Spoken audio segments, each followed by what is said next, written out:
कभी सोचा है अगर आपको अपनी सबसे बड़ी गलती सुधारने के लिए 99 मौके मिल जाएं, तो आप क्या करेंगे? क्या आप दुनिया को बचाएंगे या उस एक इंसान को जो आपकी पूरी दुनिया है? ये कहानी है एक ऐसे पिता की जिसने अपनी ही बेटी को 99 बार मरते देखा है। हर बार उसने उसे बचाने की कोशिश की, हर बार किस्मत उससे जीत गई, लेकिन अब उसके पास सिर्फ एक आखिरी मौका बचा है। एक ऐसी दुनिया में जहां इंसानियत खत्म हो चुकी है और हर मोड़ पर मौत इंतजार कर रही है।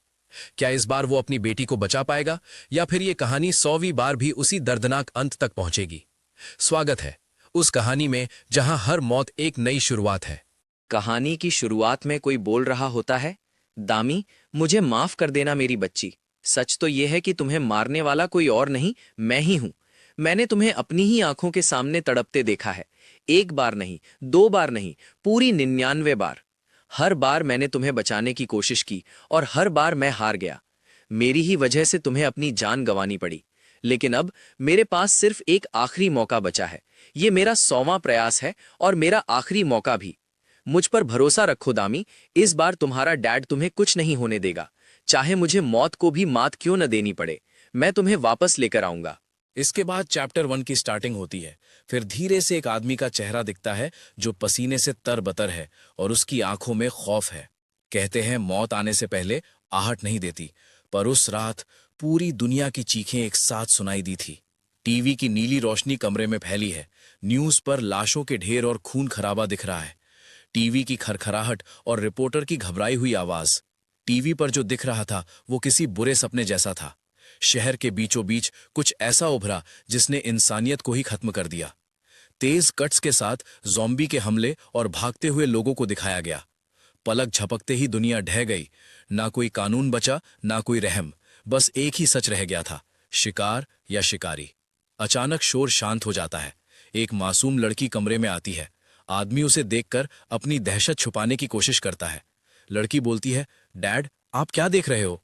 पर वो आदमी उसे देखकर अपने मन में कहता है, मुझे उसे बचाना था, उस मासूमियत को जो अभी इस नरक से अनजान है।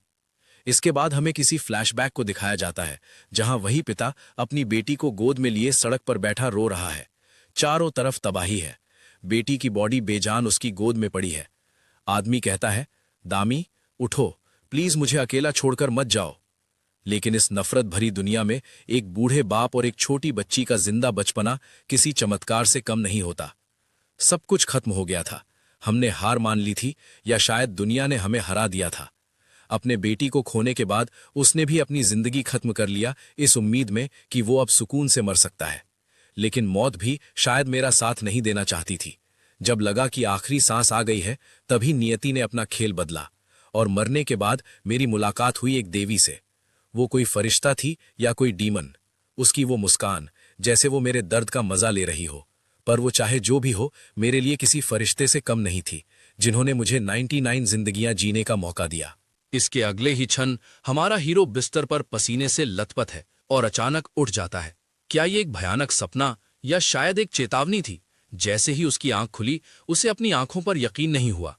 हीरो आईने में खुद को देखता है। उसके सिर के ऊपर नीला 99 चमक रहा है। आईने के सामने जाते ही उसके होश उड़ गए। उसके सिर के ठीक ऊपर एक रहस्यमयी नंबर चमक रहा था, 99। ये क्या है? कोई गेम का लेवल या उसकी जिंदगी के बचे हुए दिन? उसे कुछ समझ नहीं आ रहा था, पर एक बात साफ थी, समय बहुत कम है। हीरो घबराहट में अपनी बेटी दामी के कमरे की तरफ भागा और उसका दरवाजा पीटने लगा और अपनी बेटी दामी को पुकारने लगा, दामी, दरवाजा खोलो, क्या तुम ठीक हो? उसका दिल जोर जोर से धड़क रहा था। उसे लगा कि शायद ये खतरा सिर्फ उसके लिए नहीं, बल्कि उसके अपनों के लिए भी है। दामी बाहर आती है। वो हैरान है और हीरो उसका हाथ पकड़कर खींचता है। बेचारी दामी को कुछ समझ नहीं आ रहा था। उसे लगा शायद डैड ने कोई बुरा सपना देखा है, लेकिन हीरो के पास समझाने का वक्त नहीं था। उसने बिना कुछ कहे दामी का हाथ पकड़ा और उसे घर से बाहर खींचने लगा। दोनों घर से बाहर निकल रहे हैं। हीरो ने बैग टांग रखा है। उसने बोला, बस मेरे पीछे आओ, कोई सवाल मत पूछो। पर दामी बोलती है, डैड, मैं थक गई हूं, रुकिए और मुझे बताइए आपको क्या हुआ है। हीरो चिल्लाते हुए बोलता है, बात करने का समय नहीं है, वरना हम मारे जाएंगे। लेकिन भागना काफी नहीं था। अंधेरे के पीछे एक खौफनाक सच छिपा था। स्क्रीन पर ज़ॉम्बी या मॉन्स्टर का हमला दिखता है और हीरो के सिर पर चमकता हुआ नंबर 99 दिखाई देता है। फिर सब कुछ शांत हो जाता है। लड़का झटके से सोकर उठता है। पसीने से तरबतर हीरो हांफते हुए बोलता है, क्या क्या वो सिर्फ एक सपना था? हमें नरेटर बताता है, नहीं, वो सपना नहीं था, वो एक हकीकत थी जो दोबारा शुरू हो रही थी। हीरो हैरानी से बोलता है, मैं फिर से वापस आ गया। लेकिन हीरो के सिर पर अब नंबर 98 चमक रहा है। हीरो ने बोला, नंबर कम हो गया, पहले ये नंबर 99 था, पर अब 98 है। तभी उसे एहसास हुआ, ये कोई साधारण नंबर नहीं है, ये नंबर मेरी जिंदगियां, लाइव्स हैं। मेरे पास बचने के लिए बस इतने ही मौके बचे हैं। आदमी का कांपता हुआ लेकिन मजबूती से मुट्ठी भींचता हुआ हाथ नसें उभरी हुई हैं। उसने बोला, किस्मत ने मुझे सिर्फ एक ही प्यारी चीज दी थी। हमें स्क्रीन पर एक बड़ा सा चमकता हुआ नंबर 98 दिखाई देता है और साथ ही ज़ॉम्बी की भीड़ का धुंधला सा साया। मेरा सिर्फ एक ही मकसद है, मेरी बेटी दामी को बचाना। ये कहते हुए प्रोटैगनिस्ट एक गोल्फ स्टिक से एक ज़ॉम्बी का सिर फोड़ता है। उसके चेहरे पर खून है और आंखों में गुस्सा। पीछे उसकी बेटी डरी हुई खड़ी है। प्रोटैगनिस्ट बोलता है, मैंने अपनी पूरी जान लगा दी अपनी बेटी दामी को हर खतरे से दूर रखने के लिए, लेकिन तुम डैम हमारा पीछा क्यों नहीं छोड़ते? अगले सीन में प्रोटैगनिस्ट अकेला ज़ॉम्बियों की भीड़ के बीच छिपा हुआ है। नंबर 71 उसके सिर के ऊपर चमक रहा है। वो थक चुका है। वहीं कुछ लोग ज़ॉम्बीज से डरकर चीख रहे हैं, पर प्रोटैगनिस्ट दांतें भींचते हुए उन्हें इग्नोर करने की कोशिश करता है और अपने मन में सोचता है, मुझे इंसानियत को पीछे छोड़ना पड़े या खुद को दांव पर लगाना पड़े, एक बाप तुम्हारे लिए कुछ भी कर सकता है। अचानक भीड़ बढ़ जाती है और दामी को कुछ ज़ॉम्बीज घेर लेते हैं। प्रोटैगनिस्ट उसे बचाने के लिए पागलों की तरह भीड़ में कूद पड़ता है, लेकिन जब मौत सामने खड़ी हो तो छुपने का कोई रास्ता नहीं। मुख्य किरदार प्रोटैगनिस्ट चारों तरफ से भूखे ज़ॉम्बियों से घिर जाता है। उनके गंदे हाथ उसे जकड़ रहे हैं। वो बचने की पूरी कोशिश कर रहा है। चेहरे पर डर और गुस्सा साफ झलक रहा है। मन ही मन बोलता है, नहीं, इस बार नहीं, मैं यहां हार नहीं मान सकता। प्रोटैगनिस्ट अपने कांपते हुए हाथों से एक धारदार चाकू निकालता है। ये उसकी आखिरी उम्मीद है। उसे एक पुरानी याद या एहसास होता है कि ये उसकी पहली बार नहीं है जब मैं यहां मरा हूं। अचानक माहौल बदल जाता है। प्रोटैगनिस्ट अब डर नहीं रहा। वो बिजली की गति से अपनी कीलों वाली बैट घुमाता है और ज़ॉम्बियों के सिर फटने लगते हैं। वो एक पेशेवर शिकारी की तरह लड़ रहा है। उसके ऊपर एक संख्या 13 चमक रहा है। शायद से अब उसके पास सिर्फ 13 जिंदगियां ही बची हुई हैं। मैदान साफ हो चुका है। लाशों के ढेर के बीच प्रोटैगनिस्ट अकेला खड़ा है। वो जोर जोर से हाँफ रहा है। सूरज ढल रहा है। आसमान खून जैसा लाल है। उसके शरीर पर खून के छेंटे हैं। वो धीरे धीरे आगे बढ़ता है। पीछे से एक लड़की के चलने की आवाज आती है। वो सिसक रही है, जैसे मदद मांग रही हो। बचाओ, बचाओ। मैंने हर मोड़ पर उसे बचाने की कोशिश की, लेकिन किस्मत को कुछ और ही मंजूर था। हम लड़की के चेहरे को देखते हैं। उसकी आंखें सफेद हो चुकी हैं, चेहरे पर घाव है। वो इंसान नहीं रही, वो एक ज़ॉम्बी बन चुकी है। वो अपने डैड पर हमला करने के लिए मुंह खोलती है। अचानक एक तेज आवाज आती है। पिता उसे मारने के बजाय उसे अपने गले लगा लेता है। एक लाचार पिता जो बस इतना ही कर सकता था, मुझे माफ कर देना बेटा, मैं तुम्हें इस दर्द से आजाद कर रहा हूं। प्रोटैगनिस्ट अपनी बेटी को कसकर पकड़े हुए है। उसके दूसरे हाथ में एक गन है जिसे उसने अपनी कनपटी पर रखा है। वो अपनी आंखें बंद कर लेता है। वो एक आखिरी गहरी सांस लेकर फाइनली गन चला देता है। स्क्रीन पर टेक्स्ट लिखा आता है, तो ये था अपनी बेटी को मरने देना। एक काले पर्दे के बाद किसी की आंखें खुलती हैं। आंखों से आंसू बह रहे हैं। ये प्रोटैगनिस्ट है जो किसी सदमे से जगा है। कमरे में गहरा सन्नाटा है। नीली रोशनी वातावरण को और भी उदास बना रही है। प्रोटैगनिस्ट बिस्तर पर लेटा है। उसकी आंखें खुली हैं और उनमें आंसू भरे हैं। एक आंसू गाल से होते हुए नीचे गिरता है। वो अचानक उठकर बैठ जाता है। उसकी सांसें तेज हैं। वो किसी गहरी दुविधा में है। लिविंग रूम में प्रोटैगनिस्ट ने चुपचाप अपनी जैकेट और टोपी पहन ली है। वो एक बैग पैक कर रहा है और उसके हाथ में एक चमकती हुई नाइफ है। वो घर से चुपके से निकलने की कोशिश कर रहा है। अचानक दामी अपने कमरे से बाहर आती है। वो अपने डैड को इस हालत में और इस समय तैयार देखकर हैरान रह जाती है। दामी हैरानी और डर के साथ बोलती है, डैड, आप इतनी रात को ये सब क्या कर रहे हैं? प्रोटैगनिस्ट जम जाता है। वो धीरे से दामी की तरफ मुड़ता है। उसकी आंखों में एक अजीब सी चमक और डर है, जैसे वो पहचाना ही ना जा सके। दामी कांपती आवाज में कहती हैं, डैड। पर प्रोटैगनिस्ट अपना हाथ दामी की ओर बढ़ाता है, शायद उसे चुप कराने के लिए या कुछ समझाने के लिए। लेकिन उसके हाथ का कांपना और चेहरे का भाव कुछ और ही कहानी बयां कर रहा है। अचानक वो दामी को जोर से गले लगा लेता है। दामी चौंक जाती है, उसके हाथ हवा में जमे रह जाते हैं। प्रोटैगनिस्ट दामी के कंधे पर अपना सिर टिका देता है। उसकी आंखें बंद हैं, जैसे वो सदियों की थकान मिटा रहा हो। वो धीमी, भारी आवाज में फुसफुसाता है, मैं वादा करता हूं। हम कमरे की साधारण चीजें देखते हैं, एक मेज, कुर्सियां, एक फ्रिज। प्रोटैगनिस्ट दामी को कसकर तकड़े हुए है, जैसे वो उसे छोड़ देगा तो वो गायब हो जाएगी। चाहे मैं सैकड़ों, हजारों बार विफल हो जाऊं, पर मैं जीवित रहूंगा और तुम्हें बचाऊंगा, चाहे इसमें दसियों हजार या करोड़ों बार ही क्यों ना लगे। प्रोटैगनिस्ट उसे खुद से थोड़ा अलग करता है और उसके चेहरे को अपने हाथों में लेता है। उसकी आंखों में एक अजीब सा पागलपन और असीम प्यार है। दामी की आंखों में आंसू हैं, वो पूरी तरह भ्रमित है।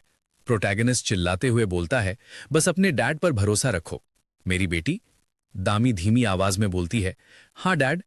इसके बाद नरेटर हमें बताता है, क्या आप जानते हो कि दुनिया खत्म हो गई थी? ये हम सब जानते थे, लेकिन हम ये नहीं जानते थे कि अंत के बाद क्या आता है।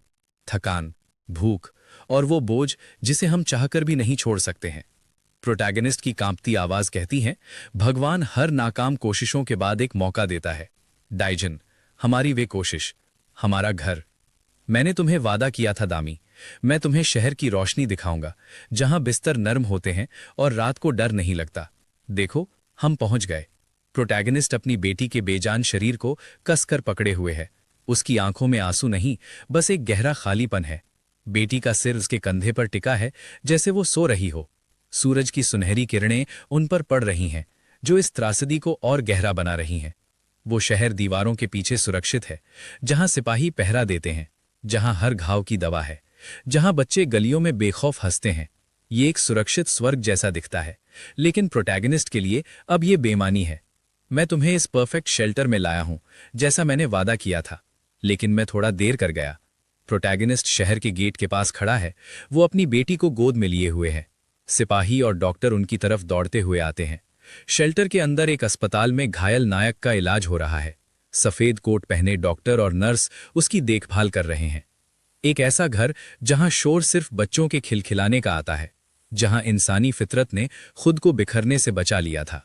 धूप से भरे मैदान में बच्चे खेल रहे हैं, बड़े मुस्कुरा रहे हैं। एक पल के लिए लगता है जैसे पुरानी दुनिया वापस आ गई है। यहां से सीन लगभग 40 साल बाद का दिखाया जाता है, जहां हर दिन की तरह ढलता हुआ सूरज और शहर की ऊंची इमारतें, पूरी दुनिया गोल्डन हॉर में नहाई हुई है। वहीं पर हम 40 साल बाद के प्रोटैगनिस्ट को देखते हैं, जो अब व्हील चेयर पर बैठा है। उसके हाथों में सफेद फूलों का एक सुंदर गुलदस्ता है। वो किसी को देख रहा है। उसके सर पर नंबर 1 चमक रहा है। बुजुर्ग प्रोटैगनिस्ट किसी से बोलता है, मैं अपनी पूरी जिंदगी यहीं रहा, इसी शहर की भीड़ और शोर के बीच। एक विशाल कब्रिस्तान जहां दूर दूर तक कब्रें बनी हैं। बुजुर्ग प्रोटैगनिस्ट अपनी व्हीलचेयर लेकर एक छोटी कब्र के सामने खड़ा है। कब्र पर उसकी बेटी दामी का नाम लिखा है। प्रोटैगनिस्ट धीमी आवाज में बोलता है, यहां आए मुझे 40 साल बीत गए मेरी बच्ची, तुमने बहुत लंबा इंतजार किया है ना। वो धीरे से झुककर फूलों को कब्र पर रखने की कोशिश करता है। उसके हाथ कांप रहे हैं। मुझे इस बार बहुत संभल कर रहना होगा, ये मेरा आखिरी मौका है। प्रोटैगनिस्ट का चेहरा हमें पास से दिखाया जाता है। उसकी आंखों में एक अजीब सी शांति और दृढ़ता है। वो बोलता है, अब मुझे यकीन हो गया है, ये जगह खतरनाक नहीं है।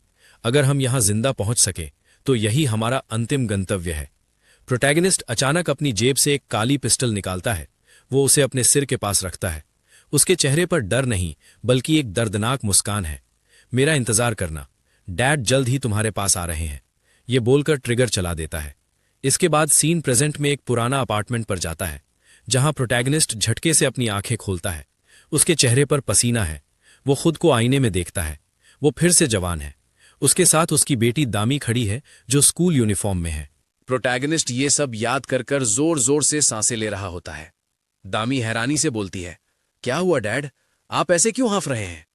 वो मन में बोलता है, सब कुछ वैसा ही है, वही कमरा, वही बिखरा हुआ सामान। क्या मैं वापस आ गया हूं?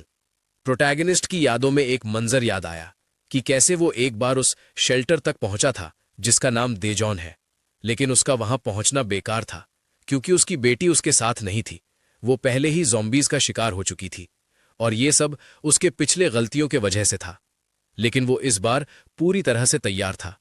उसका चेहरा गुस्से और दर्द से भर जाता है। वो दरवाजे के हैंडल पर अपना हाथ रखता है। उसके हाथ की नसें उभरी हुई हैं, जो उसके तनाव को दर्शाती हैं। वो मन में दृढ़ता के साथ बोलता है, मैंने 40 साल इस पल का इंतजार किया है, सैकड़ों बार रिहर्सल की, हर छोटी बड़ी सावधानी बरती, सिर्फ एक मकसद के लिए, अपनी बेटी दामी को आखिरी दम तक बचाने के लिए। इस बार मैं कोई गलती नहीं करूंगा, सब कुछ वैसा ही होगा जैसा मैंने प्लान किया है। इस बार मैं हार नहीं सकता। लेकिन जैसे ही मैंने दरवाजा खोला, अपना कदम बाहर रखा, मेरा पूरा प्लान मिट्टी में मिल गया। उसके सामने खून से लथपथ लाशें और सन्नाटा होता है। वो हैरान रह जाता है। फिर प्रोटैगनिस्ट का क्लोजअप चेहरा, जो डर से कांप रहा है, एक ऐसा बदलाव जिसके बारे में उसने कभी नहीं सोचा था। हजारों की तादाद में डरावने ज़ॉम्बीज उसकी तरफ बढ़ रहे हैं। पूरा इलाका लाशों से भरा है। उसने 40 सालों तक हजारों बार इसकी रिहर्सल की थी, लेकिन इस एक अनजान खतरे में सब बदल दिया। लड़के का चेहरा पूरी तरह सफेद पड़ चुका है, आंखें फटी की फटी रह गई हैं। वो बिल्कुल सुन्न हो गया। उसने सोचा, 99 बार मैंने मौत को करीब से देखा और उनसे लड़ा था। मुझे लगा था कि मैं तैयार हूं। हर परिस्थिति, हर हमला मेरे दिमाग में छपा हुआ था। लेकिन आज कुछ ऐसा हुआ जिसकी मैंने कभी कल्पना भी नहीं की थी। एक ऐसा वेरिएबल सामने था जिसने सारा खेल पलट दिया। स्थिति मेरे कंट्रोल से बाहर जा रही थी। क्या मेरी 40 साल की मेहनत इस एक अनजानी गलती की भेंट चढ़ जाएगी? ज़ॉम्बीज का झुंड तेजी से उसकी तरफ आ रहा था। सामने मौत का तांडव था। इंसानी मांस के भूखे वो ज़ॉम्बीज एक के बाद एक हजारों की तादाद में उसकी तरफ बढ़ रहे थे। हर तरफ बस खून और दहशत का मंजर था। दरवाजे पर खड़ा प्रोटैगनिस्ट और चारों तरफ से घेरते ज़ॉम्बीज। वो एक ऐसी जगह खड़ा था जहां से बच निकलने का कोई रास्ता नहीं दिख रहा था। चारों तरफ से मौत ने उसे घेर लिया था। ये अंत था, या शायद उससे भी बदतर कुछ। ज़ॉम्बीज के हाथ प्रोटैगनिस्ट की ओर बढ़ रहे हैं। उनकी सड़ी हुई उंगलियां उसकी गर्दन तक पहुंचने ही वाली थीं। उनकी लाल आंखें उसे घूर रही थीं। मौत उसके इतने करीब थी कि वो उसकी सांसें महसूस कर सकता था। तभी सन्नाटे को चीरती हुई एक आवाज आई, डैड! प्रोटैगनिस्ट होश में आता है और दामी को बचाने के लिए उसे धक्का देता है। अपनी बेटी की आवाज सुनते ही उसका डर जैसे गायब हो गया। उसे खुद की परवाह नहीं थी, उसे बस अपनी बेटी को बचाना था। उसने अपनी पूरी ताकत लगाई और उसे उन दरिंदों के चंगुल से दूर धकेल दिया। दामी जमीन पर गिरती है और प्रोटैगनिस्ट अकेला खड़ा रहता है और उससे बोलता है, भागो, यहां से दूर भागो। उसने चिल्लाकर कहा, अब मैं अकेला हूं उन हजारों भूखे ज़ॉम्बीज के बीच, पर अब मुझे सुकून था कि मेरी बेटी सुरक्षित है। धमाके के साथ दरवाजा बंद होता है। दामी फर्श पर गिर जाती है और चिल्लाती है, क्या? वो बेबस होकर अपने डैड को आवाज देती है, dad, what are you doing? वो दरवाजा पीटने लगती है, गिड़गिड़ाती है कि डैड, इसे खोलिए, आप ये क्या कर रहे हैं? पर दूसरी तरफ सिर्फ खामोशी है। इस खामोशी के बीच प्रोटैगनिस्ट अपनी आखिरी सांस तक संघर्ष कर रहा है। वो खुद खून से लथपथ है, ज़ॉम्बी उसे नोच रहे हैं, लेकिन उसकी नजरें सिर्फ एक बंद दरवाजे पर टिकी हैं। उसकी आंखों में खौफ नहीं, बल्कि एक दर्दनाक अनुभव है। This kind of pain of death is familiar to me, वो कहता है। ये पहली बार नहीं है जब वो मर रहा है। अपनी बेटी को बचाने की जिद में वो इस नरक को 99 बार जी चुका है। हर बार मौत, हर बार वही असहनीय दर्द और हर बार वही अधूरा मिशन। लेकिन क्यों? आखिर क्या है जो उसे बार बार इस मौत के कुएं में वापस खींच लाता है? जवाब है वो मासूम मुस्कान, वो यादें जब दुनिया खूबसूरत थी। एक पिता के लिए उसकी बेटी ही उसका पूरा ब्रह्मांड होती है।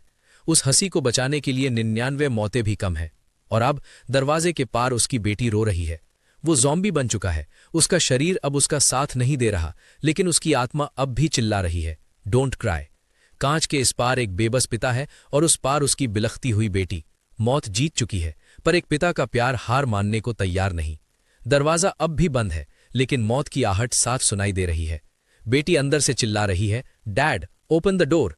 वो मासूम नहीं जानती कि बाहर उसका पिता अब इंसानों की दुनिया छोड़ चुका है। वो अब एक ऐसा जीव बन गया है जिससे पूरी दुनिया डरती है, लेकिन उसके अंदर का पिता अब भी अपनी बेटी को डराना नहीं चाहता। Daddy, I am scared, don't leave me alone. ये शब्द उस पिता के कानों में पिघले हुए लोहे की तरह गिर रहे हैं। वो ज़ॉम्बी बन चुका है, उसका शरीर सड़ रहा है, लेकिन उसकी रूह अपनी बेटी के पास जाने के लिए तड़प रही है। पर वो जानता है अगर उसने दरवाजा खोला तो वो अपनी ही बेटी का काल बन जाएगा। वो खुद को रोकने की कोशिश करता है, अपने नाखूनों से दीवारें खुरचता है, अपनी भूख से लड़ता है। एक तरफ वो इंसानी मांस की भूख है जो उसे पागल कर रही है, और दूसरी तरफ अपनी बच्ची के लिए वो पागलपन भरा प्यार। वो खुद से कहता है, मैं उसे नुकसान नहीं पहुंचा सकता, चाहे मुझे कितनी भी बार मरना पड़े। लेकिन फिर वो भयानक पल आता है। वो हारने लगता है। उसकी आंखों की रोशनी धुंधली पड़ रही है। वो रोना चाहता है, पर उसकी आंखों से अब आंसू नहीं, खून निकल रहा है। वो अपनी बेटी की तस्वीर को याद करता है, उस मासूम चेहरे को जिसे उसने 99 बार अपनी जान देकर बचाया था। क्या ये 100वीं बार उसकी आखिरी हार होगी? आखिर में वो पिता एक ऐसा फैसला लेता है जिसे सुनकर पत्थर दिल भी रो पड़े। वो खुद को दरवाजे से दूर खींचता है ताकि उसकी बेटी सुरक्षित रहे। वो उस भीड़ में वापस चला जाता है जहां मौत उसका इंतजार कर रही है। एक पिता की सबसे बड़ी कुर्बानी, अपनी ही औलाद से दूर हो जाना ताकि वो जिंदा रह सके। फिर वो पूरे गुस्से और ताकत के साथ उन ज़ॉम्बीज़ को खुद से दूर झटक देता है। उसकी ताकत इतनी ज्यादा होती है कि ज़ॉम्बी उसके पास टिक ही नहीं पाते। अचानक एक खतरनाक ज़ॉम्बी सामने आ जाता है। उसकी आंखें लाल और चेहरा पूरी तरह डरावना है। वो तेजी से प्रोटैगनिस्ट की तरफ हमला करने के लिए दौड़ता है। चारों तरफ पड़े हुए ज़ॉम्बी भी फिर से उठने लगते हैं। ऐसा लग रहा था जैसे अब बचना नामुमकिन है। वो ज़ॉम्बी जोर से दहाड़ता है और पूरे गुस्से के साथ प्रोटैगनिस्ट की तरफ झपटता है। लेकिन उसे नहीं पता था कि सामने वाला कोई साधारण इंसान नहीं है। अचानक वो बिजली की तरह तेजी से हमला करता है। उसकी स्पीड इतनी ज्यादा होती है कि ज़ॉम्बी को समझने का मौका भी नहीं मिलता। एक ही वार में उस ज़ॉम्बी का सिर उसके धड़ से अलग हो जाता है। अचानक चारों तरफ से ज़ॉम्बी उस पर टूट पड़ते हैं, लेकिन वो घुटनों के बल झुकता है और एक तेज घुमाव के साथ अपने हाथ चलाता है। एक ही वार में कई ज़ॉम्बी 2 टुकड़ों में जमीन पर गिर जाते हैं, लेकिन तभी एक ज़ॉम्बी पीछे से उसे पर अटैक करता है और उसके कंधे में अपने दांत गड़ा देता है। दर्द से उसकी आंखें नीली हो जाती है और गुस्से में वो उस ज़ॉम्बी को पकड़कर सीधे उसके गले को अपने दांतों से चीर देता है। अब वो इंसान नहीं लग रहा था, वो खुद एक ज़ॉम्बी बन चुका था। इसके बाद वो ज़ॉम्बियों के बीच कूद पड़ता है। उसका शरीर इतना तेज चल रहा था कि ज़ॉम्बियों को समझ ही नहीं आ रहा था कि हमला किधर से हो रहा है। कुछ ही सेकंड में पूरी जगह ज़ॉम्बियों की लाशों से भर जाता है। लेकिन तभी एक बड़ा और ताकतवर ज़ॉम्बी हवा में छलांग लगाकर सीधे उस पर हमला करता है। दोनों हवा में टकराते हैं और आखिरी ताकत लगाकर वो उस ज़ॉम्बी का सिर पकड़ता है और सीधे उसे जमीन पर पटक देता है। ये बेजान दरिंदे इंसानी मांस के भूखे, इन्हें लगा था कि आज भी इन्हें एक और शिकार मिलेगा, लेकिन इनकी सबसे बड़ी गलती थी उसे कमजोर समझना। मंजर अब बदल चुका है। जो शिकारी थे अब वो खुद शिकार बन चुका है। चारों तरफ सिर्फ लाशों का ढेर है और हवा में मौत का सन्नाटा। अब देखो इस असली हैवान को। जो लाशों के इस पहाड़ पर खड़ा ये शख्स कोई मसीहा नहीं, बल्कि इन ज़ॉम्बीज के लिए साक्षात काल है। इसकी आंखों की ये चमक बता रही है कि अब डर की बारी ज़ॉम्बीज की है। जो ज़ॉम्बीज दुनिया को खत्म करने निकले थे, आज वो इस अकेले इंसान के खौफ से कांप रहे हैं, क्योंकि असली नरसंहार तो अब शुरू हुआ है। दूसरी तरफ कैमरा में दामी दरवाजे के पास जमीन पर सिमट कर बैठी है। बाहर सन्नाटा है, लेकिन तनाव महसूस किया जा सकता है। दामी मन में बोलती है, डैड आप कब आएंगे? क्या आप अब भी वहीं हैं? तभी दरवाजे के लॉक से कड़क की आवाज आती है। दामी चौंक जाती है और उसकी सांसें थम जाती हैं। दरवाजा धीरे धीरे खुलता है और बाहर की तेज नीली रोशनी कमरे में आती है। दामी अपनी नम आंखों से ऊपर की ओर देखती है। उसकी आंखों से आंसू गिर रहे हैं। वो कांप रही है। सामने एक विशाल आकृति खड़ी है। दामी धीमी आवाज में कहती है, पापा। दरवाजे पर खड़ा व्यक्ति खून से लथपथ है। उसकी त्वचा अमानवीय रूप से नीली और नसें उभरी हुई हैं। उसका शरीर घायल है, लेकिन वो अभी भी खड़ा है। इसका डैड बोलता है, मुझे एक और मौका दिया गया है। भले ही मैं अब इंसान नहीं रहा, लेकिन मैं आखिरी सांस तक तुम्हारी रक्षा करूंगा। हमें प्रोटैगनिस्ट का चेहरा करीब से दिखाया जाता है। उसकी आंखें लाल चमक रही हैं और चेहरे पर घाव है, लेकिन अपनी बेटी को देखकर उसके चेहरे पर एक दर्द भरी और सुकून देने वाली मुस्कान आ जाती है। प्रोटैगनिस्ट भारी लेकिन कोमल आवाज में बोलता है, क्या तुम ठीक हो मेरी बेटी? ज़ॉम्बी अपॉकलिप्स का 7वां दिन। कल तक जो शहर जिंदा दिली से शोर मचाता था, आज वहां सिर्फ सन्नाटा और खौफ है। रात का समय, सियोल का मापोगु इलाका। आसमान में चमकता चांद शहर की तबाही को साफ दिखा रहा है। सियोल का मापोगु। यहां की गलियां अब सुरक्षित नहीं रहीं। हर कोने में मौत घात लगाए बैठी है। एक बड़ी बिल्डिंग ए मार्ट दिखाई जाती है। बाहर बैरिकेड्स लगे हैं और कुछ मिलिट्री के जवान मुस्तैद खड़े हैं। बचने की आखिरी उम्मीद, ए मार्ट। इसे एक अस्थायी फोर्ट्रेस में बदल दिया गया है, जहां सेना के जवान दिन रात पहरा दे रहे हैं। एक सार्जेंट ली सेंग मिन का गुस्सा भरा चेहरा। वो सामने खड़े एक अनजान शख्स को देख रहा है। सार्जेंट गुस्से और हैरानी में बोलते हैं, डैम इट, आखिर ये क्या है? हम एक शख्स को देखते हैं जिसके पीछे एक लड़की छिपी हुई है। वे अकेले बिना किसी हथियार के सेना के सामने खड़ा है।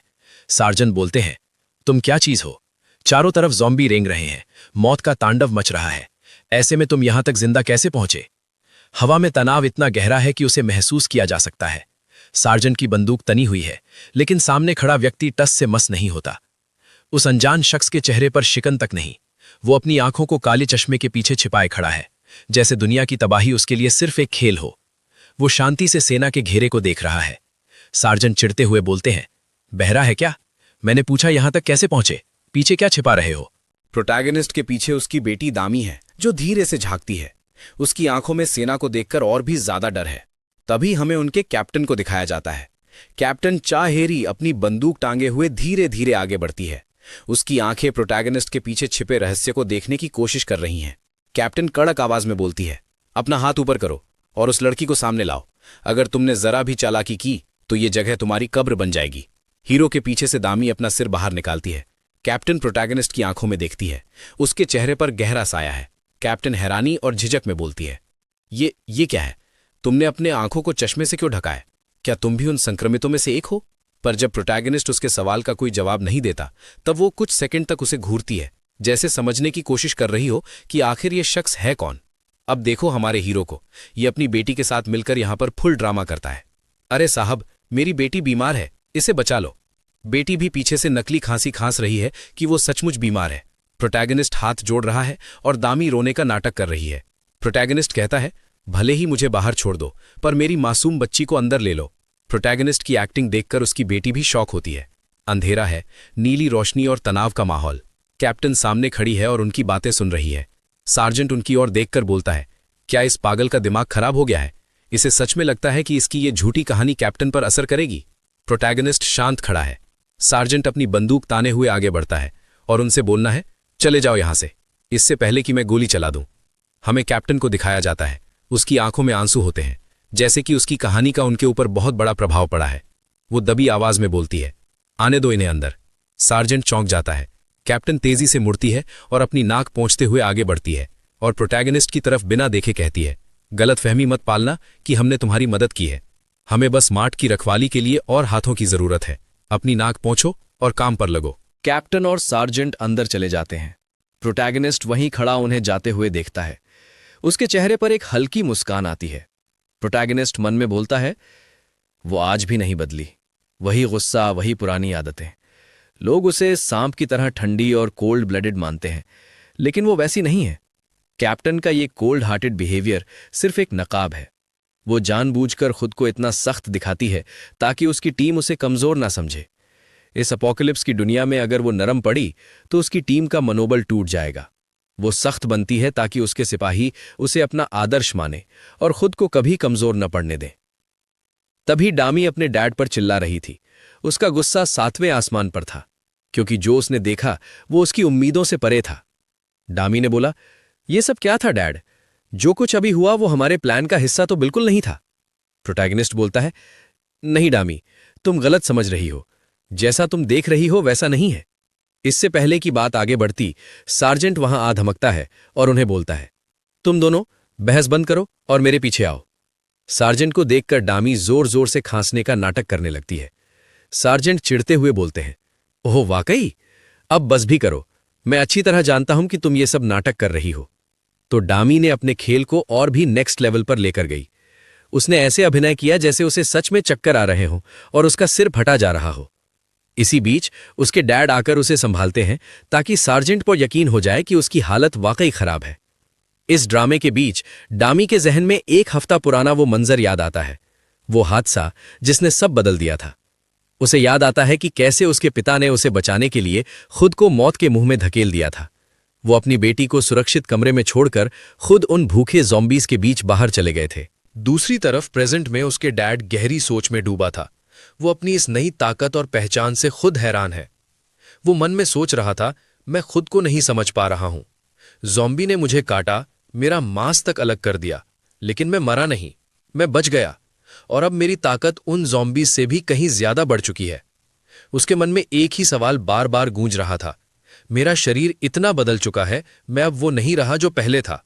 तो क्या मैं अब सचमुच एक ज़ॉम्बी बन चुका हूं?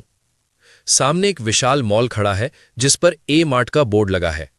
प्रोटैगनिस्ट उसे देखकर अपने मन में बोलता है, ए मार्ट हबजोंग ब्रांच। शुरुआती सर्वाइवल के लिए इससे बेहतर रास्ता और कोई नहीं हो सकता। यहां खाने पीने और रोजमर्रा की जरूरत का सारा सामान मौजूद है। प्रोटैगनिस्ट दामी की तरफ देखते हुए बोलता है, अगर हम एक बार इसके अंदर पहुंच गए तो दामी सुरक्षित रहेगी। यही वो इकलौती जगह है जहां अभी डिफेंस फोर्सेस तैनात है। जैसे ही वे ए मार्ट के पास पहुंचते हैं, प्रोटैगनिस्ट रुक जाता है। मॉल के ठीक बगल वाली ऊंची इमारत पूरी तरह मलबे में तब्दील हो चुकी थी। वो हैरानी से बोलता है, ये कैसे हो सकता है? बगल वाली बिल्डिंग गिर कैसे गई? मेरे हिसाब से तो ऐसा कभी नहीं हुआ था। सार्जेंट उसी मलबे के बीच खड़ा होता है और उन्हें बताता है, अपोकलिप्स आने से पहले हम सब उसी बगल वाली इमारत में तैनात थे। सब कुछ सामान्य लग रहा था, पर फिर अचानक वो प्रलय शुरू हो गई। 3 दिन पहले जैसे ही सूरज ढला, मौत ने हमारे दरवाजे पर दस्तक दी। हजारों की तादाद में ज़ॉम्बीज़ ने एक साथ हमारे ऊपर हमला कर दिया। वो इंसानों की तरह नहीं, बल्कि किसी भूखे सैलाब की तरह हमारी तरफ बढ़ रहे थे। हमें लगा हम मरने वाले हैं। तब हमारी कैप्टन अकेले उनके सामने खड़ी हो गई। उनके सामने अनगिनत ज़ॉम्बीज़ थे जो खत्म होने का नाम ही नहीं ले रहे थे। उन्होंने अपनी जान जोखिम में डालकर हमें सुरक्षित निकलने का रास्ता दिया। मजबूरन हमें वो इमारत छोड़नी पड़ी। कैप्टन ने उन सबको अपने पीछे उलझाए रखा और हमें इस मॉल की तरफ भेज दिया। हम जानते थे उन्हें रोकने का सिर्फ एक ही तरीका है कि किसी को वहां पर रुककर उनका ध्यान भटकाना होगा। पर हमारे कैप्टन के कुछ अलग से प्लान्स थे। उन्होंने पहले से ही वहां पर एक्सप्लोजिव लगाए हुए थे। जैसे ही वो एक्सप्लोजिव रेंज से बाहर निकले, हमने इमारत उड़ा दी। एक जोरदार धमाका हुआ। उस बिल्डिंग के साथ साथ वो अनगिनत ज़ॉम्बीज़ भी मलबे के नीचे दफन हो गए। अब तक तो सबके सब चिथड़ों में उड़ गए होंगे, कमबख्त कमीने। और अगर किस्मत से उनमें से कुछ बच भी गए होंगे तो वो वहीं मलबे के नीचे दबे दबे सड़ते रहेंगे। सार्जेंट मलबे को देखकर मुस्कुरा रहा है और उन ज़ॉम्बीज़ की मौत का मजाक उड़ा रहा है। तभी पीछे से एक भारी और गंभीर आवाज आती है, अगर गलती से कुछ बच गए हैं तो हमें उन्हें ढूंढकर वहीं खत्म करना होगा। हम जोखिम नहीं ले सकते। सार्जेंट पीछे मुड़ता है और प्रोटैगनिस्ट की बात सुनकर ठहाका मारकर हंसने लगता है। उसे लगता है नायक जरूरत से ज्यादा डर रहा है। सार्जेंट हंसते हुए कहता है, अरे लड़के, क्या खाक बचेंगे वो? उस बिल्डिंग का मलबा टनों भारी है। वो सब अब तक चटनी बन चुके होंगे। तुम बेकार में ही डर रहे हो। अचानक सार्जेंट के ठीक पीछे मलबे में एक हलचल होती है और धुएं और मलबे के बीच से एक बहुत ही बड़ा, घिनौना और खौफनाक ज़ॉम्बी बाहर आता है। उसकी आंखों में लाल चमक है और उसका शरीर कई अंगों से मिलकर बना हुआ लगता है। उसे देखकर सार्जेंट भागने की कोशिश भी नहीं कर पाता। वो किसी बुत की तरह अपनी जगह पर जम गया है। उसके पैर जैसे जमीन में धंस गए हों। वो बस कांपती आंखों से उस ज़ॉम्बी को देखता रहता है। सार्जेंट फुसफुसाते हुए कहता है, ये मुमकिन नहीं है, इतना बड़ा। वो ज़ॉम्बी एक भयानक रोर करता है जिससे पूरा इलाका थर्रा उठता है। ज़ॉम्बी अपना भारी भरकम हाथ हवा में उठाता है और एक विशाल फिस्ट बनाकर पूरी ताकत के साथ सार्जेंट की ओर दे मारता है। चारों तरफ धूल का गुब्बारा फैल उठता है। शोर सुनकर कैप्टन उस जगह पर आती है। वो ज़ॉम्बी कैप्टन को देखकर अब कैप्टन को अपना निशाना बनाता है। वो एक के बाद एक अपने विशाल हाथों से हमला करता है। कैप्टन उसके जानलेवा वारों से बाल बाल बचती हैं। दूर खड़े सैनिक इस मंजर को देखकर बुरी तरह घबरा जाते हैं। उनके माथे पर पसीना है और बंदूकें कांप रही हैं। उनमें से एक सोल्जर बोलता है, ये क्या बला है? क्या इस पर गोलियों का भी असर होगा? लगातार हमलों से बचते हुए कैप्टन चतुराई से पीछे हटती हैं और फिसलते हुए सीधे प्रोटैगनिस्ट के पास पहुंच जाती हैं। वो हाँफ रही हैं, लेकिन उसकी निगाहें अभी भी उस ज़ॉम्बी पर टिकी हैं। कैप्टन प्रोटैगनिस्ट से बोलती है, ये कोई मामूली ज़ॉम्बी नहीं है। इसे मलबे ने और भी जहरीला और ताकतवर बना दिया है। हमें मिलकर वार करना होगा। कैप्टन चिल्लाते हुए अपने सोल्जरों से बोलती है, सब एक साथ इसके आंखों और गर्दन पर निशाना लगाओ। फायर! कैप्टन का आदेश मिलते ही सभी सोल्जर्स अपनी बंदूकें तान देते हैं। गोलियों की आवाज से पूरा इलाका गूंज उठता है, लेकिन उनके गोलियों का उसके ऊपर बिल्कुल भी असर नहीं होता। एक सोल्जर हैरानी से कहता है, नहीं, ये मुमकिन नहीं है। गोलियां इसके शरीर के पार जा रही हैं, पर इसे दर्द तक नहीं हो रहा। वो विशालकाय ज़ॉम्बी एक भयानक दहाड़ मारता है और भारी कदमों से सोल्जर्स की तरफ बढ़ता है। इससे पहले कि कोई समझ पाए, वो अपना विशाल हाथ हवा में लहराते हुए एक जोरदार स्लैप मारता है। उस एक प्रहार के इम्पैक्ट से सामने खड़े सोल्जर्स के शरीर खिलौनों की तरह टुकड़ों में बिखर जाते हैं। चारों तरफ सिर्फ तबाही और खून ही बचता है। उन्हीं सोल्जर्स में से एक सोल्जर किसी तरह बच जाता है, लेकिन अपने साथियों की ऐसी दर्दनाक मौत देखकर उसकी रूह कांप जाती है। वो पसीने से तरबतर है। वो कांपती आवाज में कहता है, सब मारे गए, हम इसे नहीं हरा सकते। ज़ॉम्बी अब उस अकेले बचे सैनिक की ओर मुड़ता है। वो उसे भी मसलने के लिए अपने दोनों हाथ हवा में ऊंचे उठाता है। ऐसा लगता है जैसे अब उस सोल्जर का अंत निश्चित है। अचानक कहीं से एक भारी बैग उड़ता हुआ आता है और सीधे ज़ॉम्बी के चेहरे पर जोर से लगता है। ज़ॉम्बी का संतुलन बिगड़ता है और उसका ध्यान भटक जाता है। इसी मौके का फायदा उठाकर कैप्टन बिजली की तेजी से लपकती हैं और उस सोल्जर को खींचकर ज़ॉम्बी की पहुंच से बाहर ले आती हैं। वो उसे एक सुरक्षित कोने में पटकती हैं। कैप्टन गुस्से से भरी हुई हैं। वो सोल्जर का कॉलर पकड़ती हैं और उसकी आंखों में देखते हुए चिल्लाती हैं, अगर मरना ही है तो लड़कर मरो। डरकर घुटने टेकने के लिए मैंने तुम्हें ट्रेनिंग नहीं दी है, समझ आया? सोल्जर कांपते हुए पर हिम्मत जुटाकर कहता है, जी कैप्टन। कैप्टन का चेहरा अचानक गंभीर हो जाता है। वो कुछ पल के लिए शांत होती हैं और कुछ सोचती हैं। फिर वो पीछे मुड़कर दूर बने बैरिकेड्स की तरफ देखती हैं। फिर कैप्टन सबकी ओर मुड़कर कहती हैं, सभी मेरी बात ध्यान से सुनो, सब के सब मेरे पीछे आओ अभी। प्रोटैगनिस्ट कैप्टन को रोकने की कोशिश करता है और उनसे कुछ कहने के लिए मुंह खोलता है। कैप्टन रुक जाओ, हम वहां नहीं जा सकते। पर कैप्टन उसे बीच में ही टोकते हुए बोलती है, चुप रहो, बहस का समय नहीं है, जैसा कहा है वैसा करो। भागते हुए प्रोटैगनिस्ट की नजर अपनी बेटी दामी पर पड़ती है। दामी उसके साथ ही अपनी जान बचाकर भाग रही है।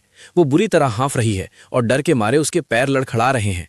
अपनी बेटी को यूं डरता देख प्रोटैगनिस्ट का गुस्सा 7वें आसमान पर पहुंच जाता है। उसका खून खौल उठता है। तभी प्रोटैगनिस्ट गुस्से के साथ उस विशालकाय ज़ॉम्बी की तरफ मुड़ता है। दौड़ते हुए उसकी आंखों में केवल प्रतिशोध है। वो अपनी पूरी ताकत अपने दाहिने हाथ में समेट लेता है और एक वज्र जैसा मुक्का कस लेता है। वो सीधे उस ज़ॉम्बी से टकराने के लिए रफ्तार बढ़ा देता है। दूसरी तरफ कैप्टन तेजी से मॉल की ओर बढ़ रही हैं। वो प्रोटैगनिस्ट और बाकी टीम को सुरक्षित मानकर आगे बढ़ रही हैं। दौड़ते हुए उनके मन में केवल एक ही चिंता है, मॉल में छिपे रिफ्यूजी की सुरक्षा। उन्हें अभी तक अंदाजा भी नहीं है कि नायक उनके पीछे नहीं है। कैप्टन दौड़ते हुए मन में सोचती है, एक बार हम मॉल के अंदर सुरक्षित पहुंच जाएं, फिर हमें इस ज़ॉम्बी को खत्म करने के लिए कुछ और समय मिल जाएगा। बस थोड़ा और फासला है। कैप्टन अपनी मंजिल ए मार्ट मॉल के सुरक्षित घेरे में पहुंच जाती हैं, लेकिन वहां का नजारा देखकर उनका दिल बैठ जाता है। मॉल के अंदर भारी तादाद में रिफ्यूजी भरे हुए हैं। हवा में डर की गंध है। मॉल के कोने कोने में लोग दुबके हुए हैं। इनमें कई छोटे बच्चे भी हैं जो बाहर हो रहे धमाकों और ज़ॉम्बी की भयानक दहाड़ को सुनकर बुरी तरह सहम गए हैं। बच्चे रो रहे हैं। उनकी सिसकियां पूरे मॉल में गूंज रही हैं। वे सभी जानते हैं कि बाहर मौत उनका इंतजार कर रही है और उन्हें बचाने वाला कोई नहीं है। डरे हुए शरणार्थियों और रोते हुए बच्चों के बीच कैप्टन एक चट्टान की तरह आकर खड़ी हो जाती है। उनकी उपस्थिति मात्र से शोर थोड़ा कम होता है। कैप्टन मजबूत आवाज में बोलती है, घबराओ मत, जब तक हम यहां हैं वो ज़ॉम्बी अंदर नहीं आ पाएगा। अपनी हिम्मत बनाए रखो। भीड़ को संभालने के बाद कैप्टन की नजर अचानक दामी पर पड़ती है। वो सहमी हुई खड़ी है। कैप्टन उसके करीब जाती है और बोलती है, दामी, तुम्हारे डैड कहाँ हैं? वो अभी तक अंदर क्यों नहीं आए? दामी रुआंसी आवाज में कहती है, डैड तो पीछे ही रह गए। उन्होंने मेरा हाथ छोड़ दिया था। ये सुनते ही कैप्टन के पैरों तले जमीन खिसक जाती है। उनका चेहरा गुस्से और घबराहट से लाल हो जाता है। वो समझ जाती हैं कि नायक ने उनके आदेश की अनदेखी की है। कैप्टन गुस्से में चिल्लाते हुए कहती है, पर उसने ऐसा क्यों किया? दामी, तुम्हारे डैड किस तरफ गए हैं? दामी कांपते हाथों से एक दिशा की ओर इशारा करते हुए बताती है, डैड उस दिशा में गए हैं। जैसे ही कैप्टन उस जगह का नाम सुनती है, उनका पूरा शरीर सुन्न पड़ जाता है। वो दिशा तो सीधे उस मलबे की ओर जाती है जहां वो विशालकाय ज़ॉम्बी खड़ा है। वो शौक होते हुए बोलती है, नहीं, ये मुमकिन नहीं है। उसी दिशा में तो वो ज़ॉम्बी है। वो पागल अकेले उससे लड़ने चला गया। कैप्टन के चेहरे पर डर साफ देखा जा सकता है। वो जानती हैं कि नायक अकेले उस पहाड़ जैसे ज़ॉम्बी के सामने एक पल भी नहीं टिक पाएगा। सीन फिर से प्रोटैगनिस्ट की तरफ जाता है। वो भागते हुए अपने दोनों हाथों को आपस में जोड़ता है, जैसे कोई विशाल हैमर तैयार कर रहा हो। हवा में उछलते हुए वो अपनी पूरी मानसिक और शारीरिक शक्ति को एक बिंदु पर केंद्रित करता है। हीरो बोलता है, ये मेरी बेटी को डराने की कीमत है। वो हवा से सीधे ज़ॉम्बी के सिर पर अपने दोनों हाथों से फुल फोर्स के साथ प्रहार करता है। वो विशालकाय ज़ॉम्बी जिसे गोलियां भी नहीं रोक पाई थीं, प्रोटैगनिस्ट के सिर्फ एक वार से बेजान हो जाता है। उसकी गर्दन टूट जाती है और वो किसी सूखे पेड़ की तरह धड़ाम से जमीन पर गिरता है। चारों तरफ धूल का गुबार छा जाता है। तभी धूल छटती है। प्रोटैगनिस्ट खड़ा है, उसकी सांसें भारी हैं और उसके हाथों से ज़ॉम्बी का काला गाढ़ा खून टपक रहा है। मॉल के गेट पर खड़ी कैप्टन, सार्जेंट और बाकी सैनिक इस मंजर को देखकर पत्थर की मूर्ति बन गए हैं।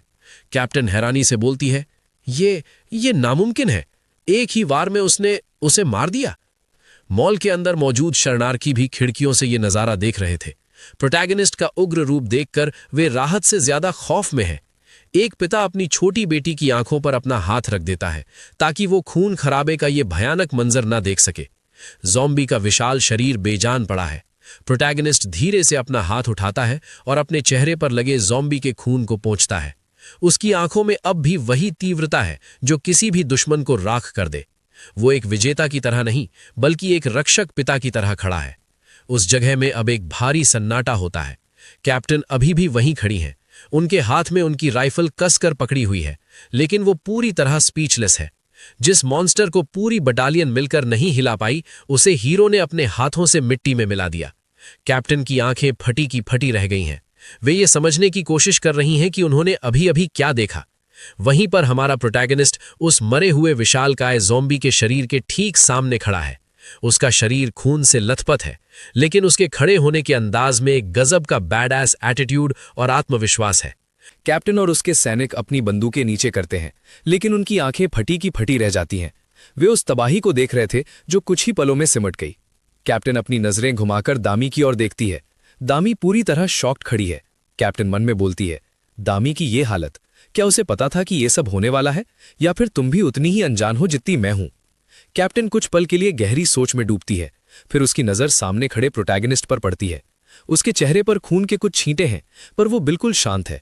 उसके चेहरे पर एक हल्की और प्यारी सी मुस्कान है। प्रोटैगनिस्ट शांत आवाज में बोलता है, इतना हैरान होने की जरूरत नहीं है कैप्टन, अभी तो बहुत कुछ देखना बाकी है।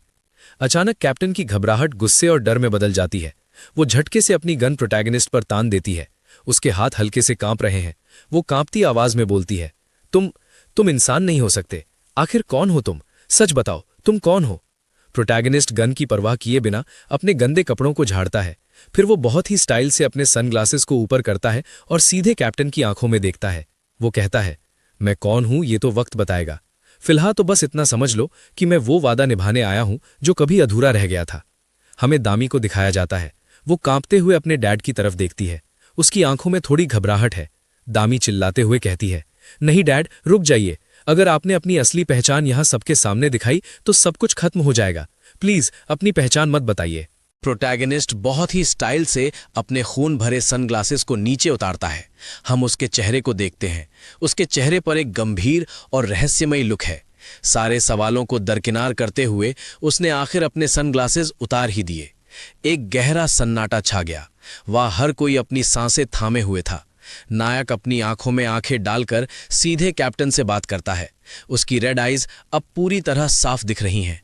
प्रोटैगनिस्ट बोलता है, मैं हूं इस इलाके का सर्वाइवर और मेरी आइडेंटिटी बस एक ज़ॉम्बी स्पेशलिस्ट की है। यह सुनकर कैप्टन पूरी तरह स्पीचलेस हो जाती है। उसे समझ नहीं आ रहा कि वो क्या कहे। प्रोटैगनिस्ट थोड़ा पीछे हटता है और अपने अतीत के बारे में बताना शुरू करता है। वो अपने ज़ॉम्बीज के बीच सरवाइव करने के अनुभव को शेयर करता है। वो बताता है, इस ज़ॉम्बी आउटब्रेक के बाद से मैंने उनके हर एक ट्रेट्स और वीकनेस को गहराई से एनालाइज किया है, सिर्फ जिंदा रहने के लिए। अपनी कहानी खत्म करने के बाद नायक के चेहरे पर एक आत्मविश्वास भरी स्माइल आती है। कैप्टन पहले तो प्रोटैगनिस्ट को देखकर मुस्कुराती है, जैसे कि उसे उसकी बातों पर विश्वास हो गया हो, लेकिन अगले ही पल उसकी स्माइल गायब हो जाती है और वो झटके से अपनी नाइफ प्रोटैगनिस्ट के गले पर रख देती है। कैप्टन तीखी आवाज में बोलती है, आह, तो ये बात है, लेकिन क्या मुझे तुम पर भरोसा करना चाहिए? दामी ये सब देखकर बहुत ज्यादा घबरा जाती है। वो कैप्टन को रोकने की कोशिश करती है और उनसे कहती है, कैप्टन प्लीज ऐसा मत कीजिए। वो कैप्टन चिल्लाते हुए बोलती है, यू शट अप, अपनी जुबान बंद रखो। इसने उस मॉन्स्टर को हरा दिया जिस पर बुलेट्स का भी कोई असर नहीं हो रहा था, और वो भी सिर्फ अपने बेयर हैंड से। और इसकी रेड आइज बिल्कुल वैसी ही हैं जैसे कि उन ज़ॉम्बीज की होती हैं। क्या तुम सच में कोई स्पेशलिस्ट हो या फिर कुछ और? कैप्टन की नाइफ प्रोटैगनिस्ट के गले पर है। वो उसकी लाल आंखों में गहराई से देख रही है। माहौल बहुत ही टेंस है। कैप्टन बोलती है, टेल मी, मुझे सच सच बताओ, ये लाल आंखें, ये अनबिलीवेबल स्ट्रेंथ, क्या तुम सचमुच एक ह्यूमन हो? वो धीरे से अपना सिर हिलाता है और एक ठंडी मुस्कान के साथ जवाब देता है, नो, टेक्निकली अब मैं पूरी तरह ह्यूमन नहीं रहा। कैप्टन हैरानी से बोलती है, व्हाट? तुम्हारा मतलब क्या है? प्रोटैगनिस्ट कैप्टन को ज़ॉम्बीज के एवोल्यूशन के बारे में समझाता है। ये वायरस सबको सिर्फ ज़ॉम्बी नहीं बनाता कैप्टन, कुछ बॉडीज इसे अडैप्ट कर लेती हैं। मैं उसी एक्सपेरिमेंट का एक हिस्सा हूं। प्रोटैगनिस्ट दूर पड़े उस मॉन्स्टर के शरीर की तरफ देखता है और कैप्टन को उसे खत्म करने का सही तरीका बताता है। अगर तुम्हें लगता है कि सिर्फ गोलियों से तुम इन मॉन्स्टर्स को हरा सकती हो तो तुम गलत हो। तुम्हें उनके नर्वस सिस्टम को टारगेट करना होगा। इस ज़ॉम्बी को हराने का एक स्पेसिफिक तरीका है। इसकी ताकत ही इसकी सबसे बड़ी कमजोरी है, but it has a weakness too. इनका हार्ट इनकी बॉडी में नहीं बल्कि इनके नेक के पीछे एक खास ग्लैंड में होता है। अगर वहां वार नहीं किया तो ये बार बार रीजनरेट होते रहेंगे। पर दूसरी तरफ प्रोटैगनिस्ट मन में सोचता है, इन्हें लगता है कि मैंने सिर्फ एक मॉन्स्टर को मारा है, लेकिन इन्हें नहीं पता कि वीकनेस का पता लगाने के लिए मैंने क्या क्या खोया है। इस वायरस ने मुझे एक मौका दिया और मैंने उसे पकड़ लिया। कैप्टन प्रोटैगनिस्ट के करीब आती है और उसके आंखों में घूरते हुए तीखी आवाज में कहती है, सिर्फ एक वीकनेस का पता लगाने के लिए इतना बड़ा पराक्रम? क्या तुम्हारी ये आंखें और तुम्हारी ये स्ट्रेंथ सच में एक स्पेशलिस्ट की हैं, या फिर तुम उस वायरस का हिस्सा हो जिसे हम खत्म करने की कोशिश कर रहे हैं? प्रोटैगनिस्ट शांत खड़ा उसकी बातों को सुनता है।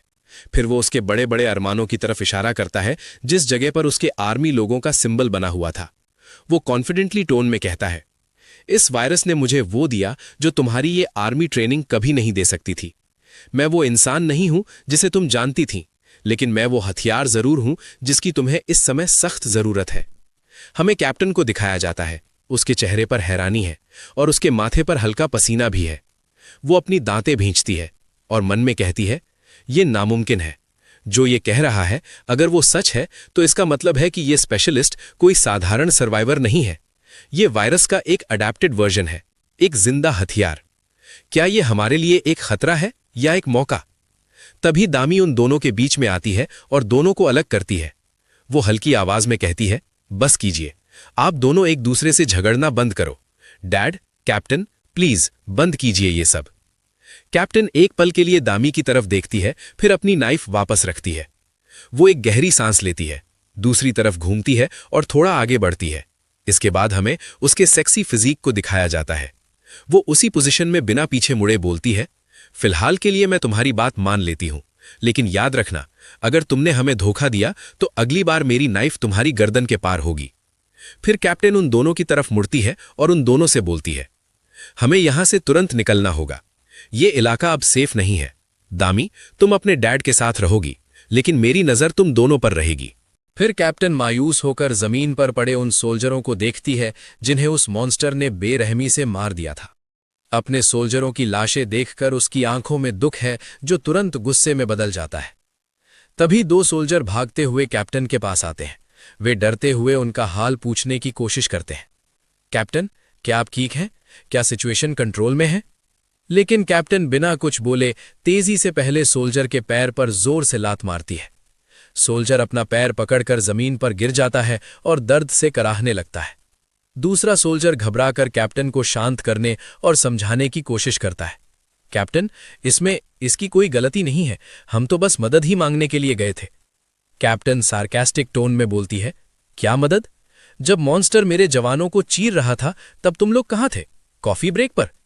तभी कैप्टन गुस्से में उन दोनों पर चिल्लाती है, गेट आउट, मुझे तुम जैसे कायरों की सलाह की जरूरत नहीं है। अपनी पोजीशन पर वापस जाओ, इससे पहले कि मैं अपना आपा खो दूं।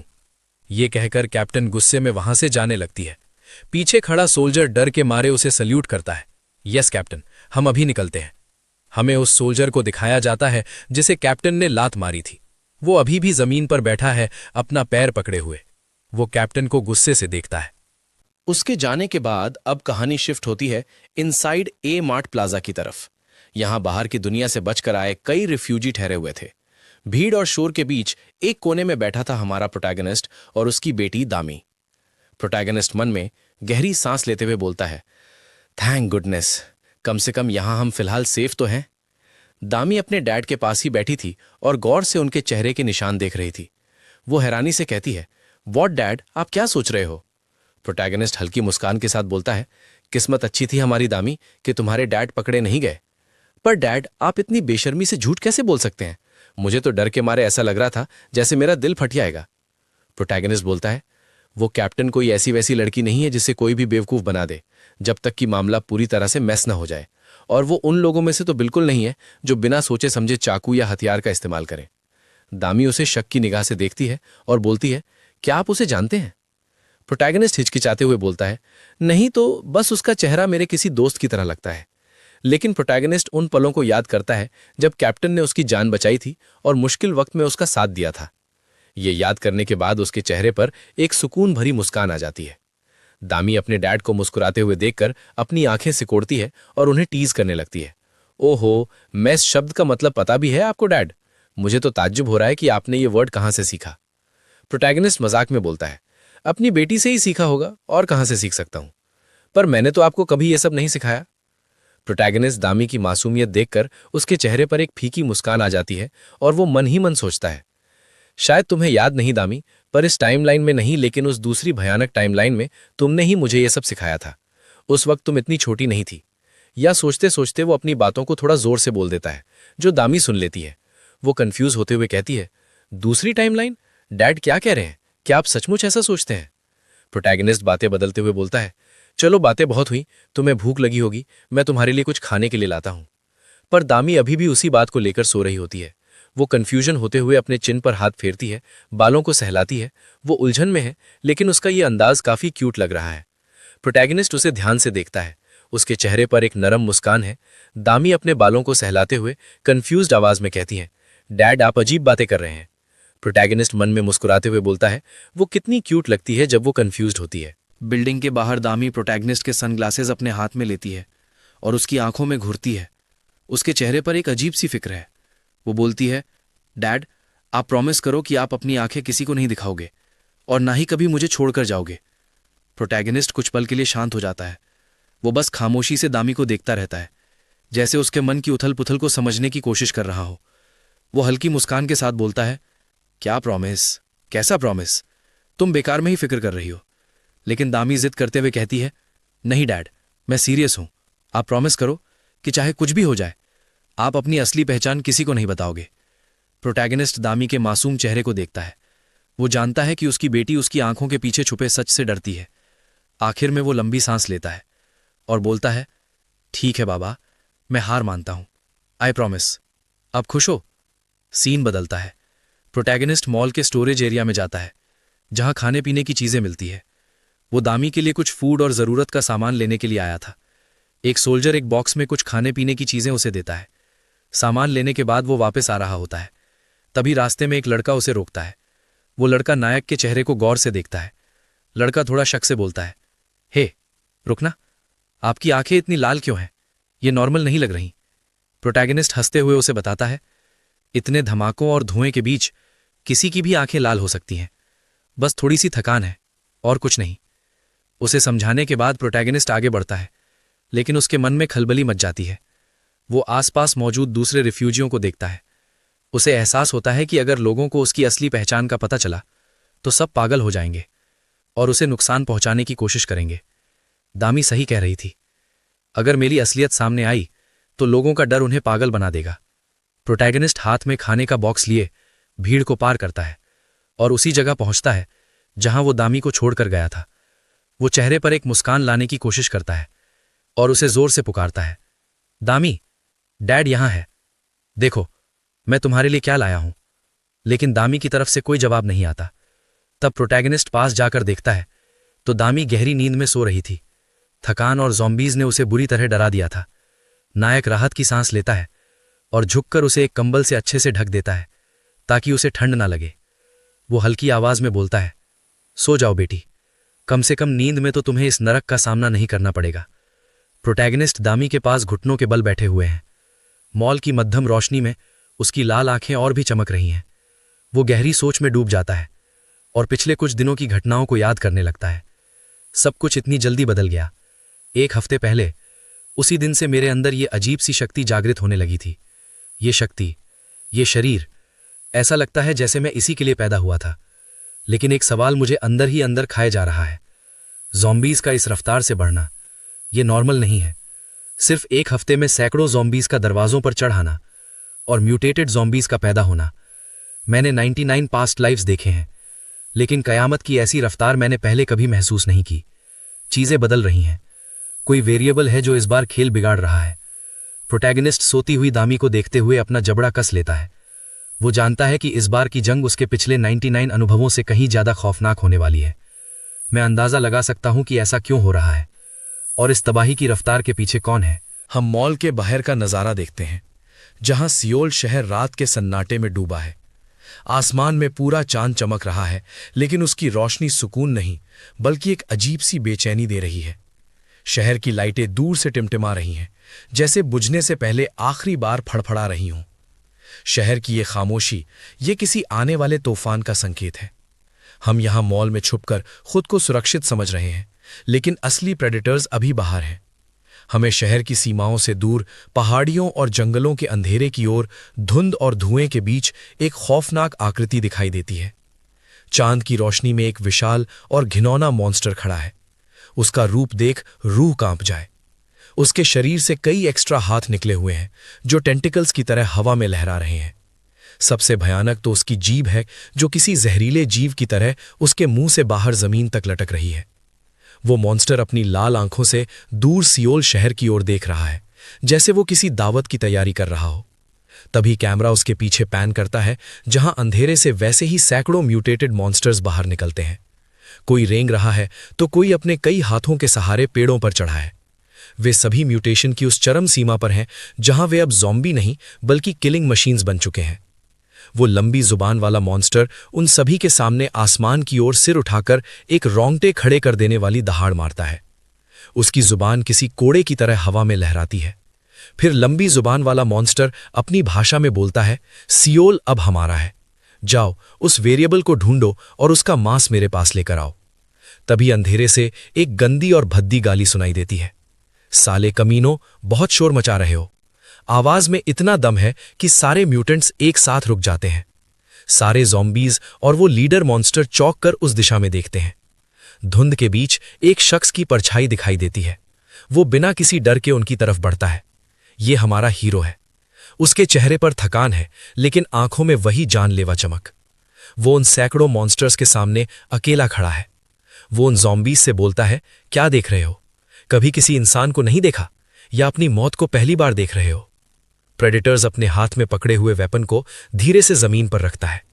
हम उस वेपन को देखते हैं। ये कोई गन या तलवार नहीं, बल्कि एक साधारण सी लकड़ी की नॉर्मल चेयर है। प्रेडेटर्स उस चेयर पर अपना हाथ रखकर बैडास लुक में खड़ा रहता है और उन मॉन्स्टर्स को ऐसे घूरता है जैसे वे शिकारी नहीं बल्कि उसका शिकार हों। प्रोटैगनिस्ट बैडास टोन में बोलता है, तुम सभी मुझे ही ढूंढ रहे थे ना? लो, मैं खुद आ गया। अब बताओ, खेल शुरू करें? प्रोटैगनिस्ट का ये आत्मविश्वास देखकर वे म्यूटेटेड ज़ॉम्बीज एक पल के लिए सहम जाते हैं। वे अपनी अजीब सी फुसफुसाती और गुर्राती हुई भाषा में एक साथ बोलते हैं, गह, उर्र, तुम कौन हो और तुम्हारी हिम्मत कैसे हुई यहां आने की? सैकड़ों म्यूटेटेड ज़ॉम्बीज हीरो को घेर लेते हैं। उनके चेहरों पर गुस्सा और आंखों में खून है। प्रोटैगनिस्ट को एक ताज़ा मांस का टुकड़ा समझकर उनके मुंह से लार टपक रही है। वे गुर्राकर उसे डराने की कोशिश कर रहे हैं, लेकिन प्रोटैगनिस्ट शांत खड़ा धीरे से उस चेहर को हवा में उठाता है। अपनी अकल्पनीय ताकत का इस्तेमाल करते हुए वो कुर्सी को बीच से बिल्कुल बराबर दो हिस्सों में स्प्लिट कर देता है। अब उसके दोनों हाथों में नुकीली लकड़ी के दो घातक हथियार हैं। वो बोलता है, बहुत भूख लगी है ना तुम सबको? रुको, अभी सबका पेट भरता हूं। साले कमीनों, आज तुम में से एक भी सही सलामत यहां से वापस नहीं जाएगा। वो लंबी जुबान वाला लीडर मॉन्स्टर हीरो की हिम्मत देखकर भड़क जाता है। वो अपनी जुबान हवा में कोड़े की तरह लहराता है और एक भयानक दहाड़ मारता है। मार डालो इसे, चीर दो इसके जिस्म को। आदेश मिलते ही ज़ॉम्बीज का पूरा झुंड पागलों की तरह हीरो पर झपटता है। सबसे आगे वाला ज़ॉम्बी जैसे ही प्रोटैगनिस्ट के करीब आता है, प्रोटैगनिस्ट अपने हाथ में पकड़े कुर्सी के हिस्से से उसके चेहरे पर एक जोरदार हिट मारता है। प्रोटैगनिस्ट की ताकत इतनी ज्यादा है कि वो ज़ॉम्बी फुटबॉल की तरह हवा में उड़ता हुआ काफी दूर जाकर गिरता है। वो उस साधारण सी कुर्सी के टुकड़ों से म्यूटेंट्स की गर्जनें काट रहा है और उनके शरीर के चिथड़े उड़ा रहा है। खून के छींटे प्रोटैगनिस्ट के चेहरे पर गिरते हैं, लेकिन वो बिना पलक झपकाए ज़ॉम्बियों को काटता रहता है। उनमें से एक ज़ॉम्बी मरते हुए प्रोटैगनिस्ट को देखता है। उसे प्रोटैगनिस्ट किसी डीमन की तरह दिख रहा था, जो ज़ॉम्बीज़ को लगातार मारे ही जा रहा था। तभी प्रोटैगनिस्ट जब एक साथ कई म्यूटेंट्स को काट रहा होता है, एक चालाक ज़ॉम्बी पीछे से उस पर झपटता है।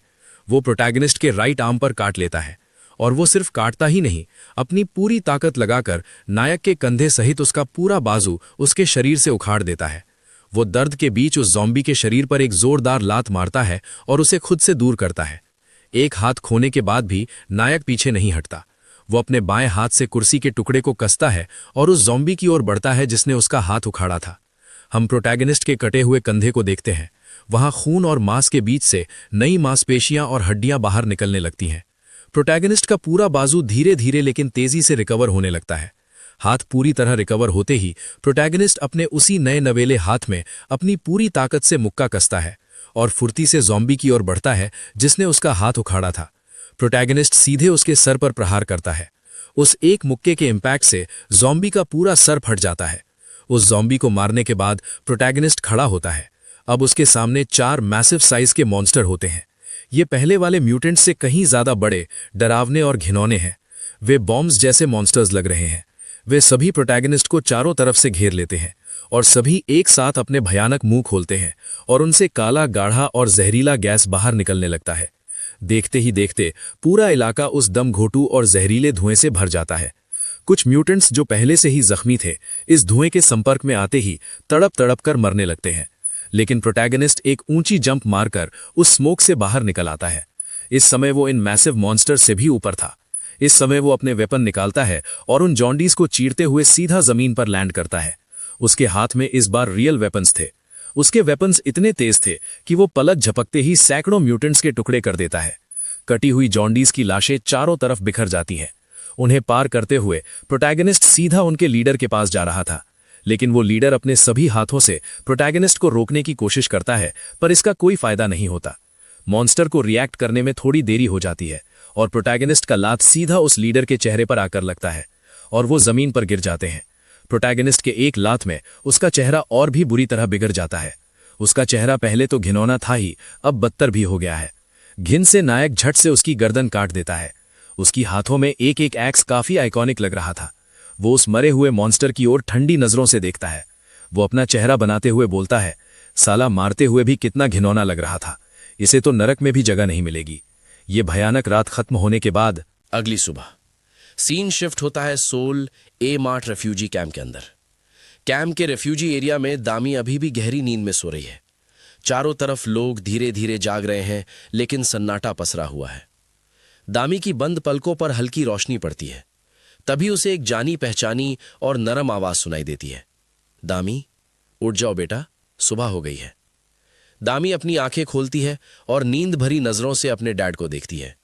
वो एक लंबी अंगड़ाई लेती है और मुस्कुराती है। गुड मॉर्निंग डैड, क्या बात है, आज आप इतनी जल्दी उठ गए? प्रोटैगनिस्ट दामी के सामने एक प्लेट लेकर आता है। प्लेट में बहुत ही खूबसूरती से सजाया हुआ और स्वादिष्ट नाश्ता है। उसे देखकर किसी को भी भूख लग जाए। प्रोटैगनिस्ट प्लेट बढ़ाते हुए बोलता है, मेरी प्यारी बेटी, तुम बहुत भूखी होगी। देखो, तुम्हारे डैड ने आज खास तुम्हारे लिए ब्रेकफास्ट बनाया है। चलो जल्दी से खा लो, इससे पहले कि खाना ठंडा हो जाए।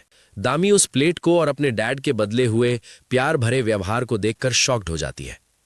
पिछले कुछ दिनों के तनाव के बाद उसे यकीन नहीं हो रहा कि उसके डैड इतने शांत और खुश लग रहे हैं। यह देखकर उसके चेहरे पर एक प्यारी सी स्माइल आ जाती है। वो बोलती है, वाओ डैड, ये बहुत अमेजिंग लग रहा है। ठीक है, तब तो मैं इसे जरूर खाऊंगी।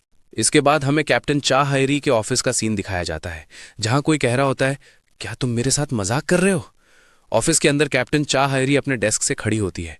उनके सामने एक सोल्जर होता है जो उन्हें कुछ रिपोर्ट कर रहा था। सोल्जर बता रहा था, नहीं कैप्टन, मैं सच कह रहा हूं, ये इंसिडेंट कल रात 1 बजे से 5 बजे के बीच हुआ था। आज सुबह जब हमारी टीम सियोल की सीमाओं के नजदीक माउंटेन पर पेट्रोलिंग कर रही थी, तब हमने वहां का नजारा देखा। वहां सैकड़ों म्यूटेटेड ज़ॉम्बीज की डेड बॉडीज बिखरी पड़ी थी। कैप्टन चा हैरी डेस्क पर हाथ मारती है और बोलती है, अगर ऐसा है तो हमें तुरंत पता लगाना होगा कि हमारे कैंप की सीमाओं पर इतने सारे ज़ॉम्बीज क्या कर रहे थे, और सबसे बड़ी बात, उन्हें इतनी बेरहनी से किसने मारा। मुझे वो शख्स किसी भी हाल में चाहिए जिसने अकेले उस पूरी फौज को खत्म कर दिया। वो हमारे लिए या तो सबसे बड़ा दोस्त है या सबसे बड़ा खतरा।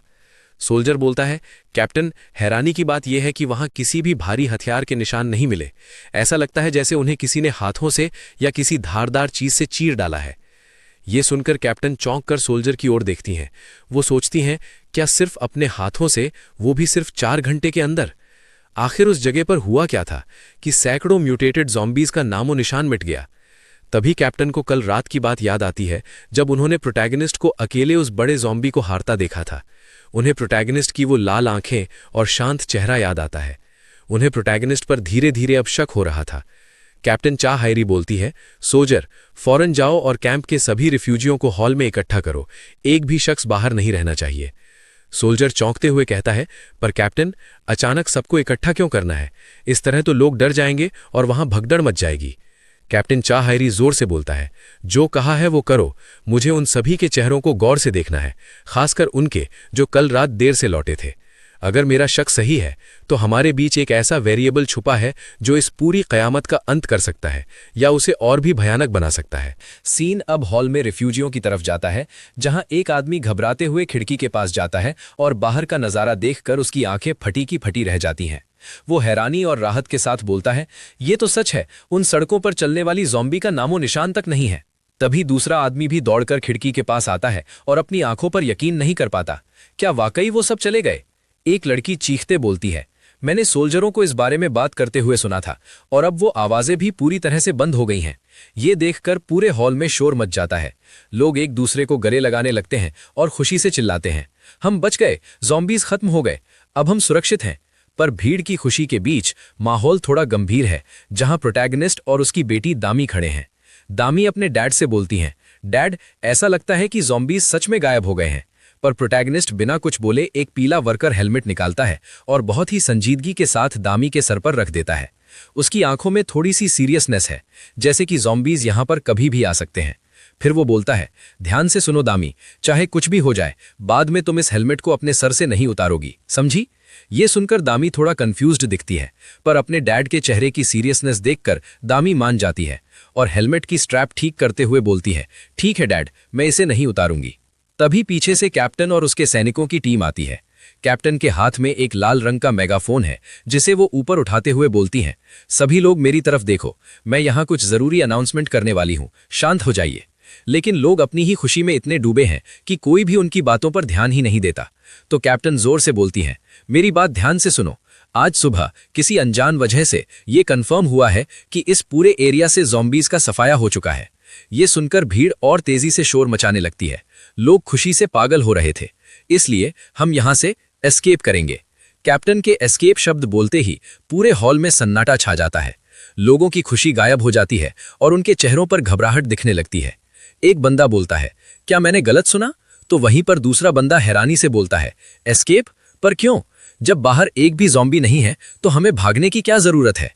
तो कैप्टन उन सभी को बताती है, 3 दिन पहले रेडियो संपर्क टूटने से ठीक पहले हम एक खास यूनिट के साथ क्लोज कम्युनिकेशन में थे, यानी दूसरी मशीनीकृत पैदल सेना ब्रिगेड।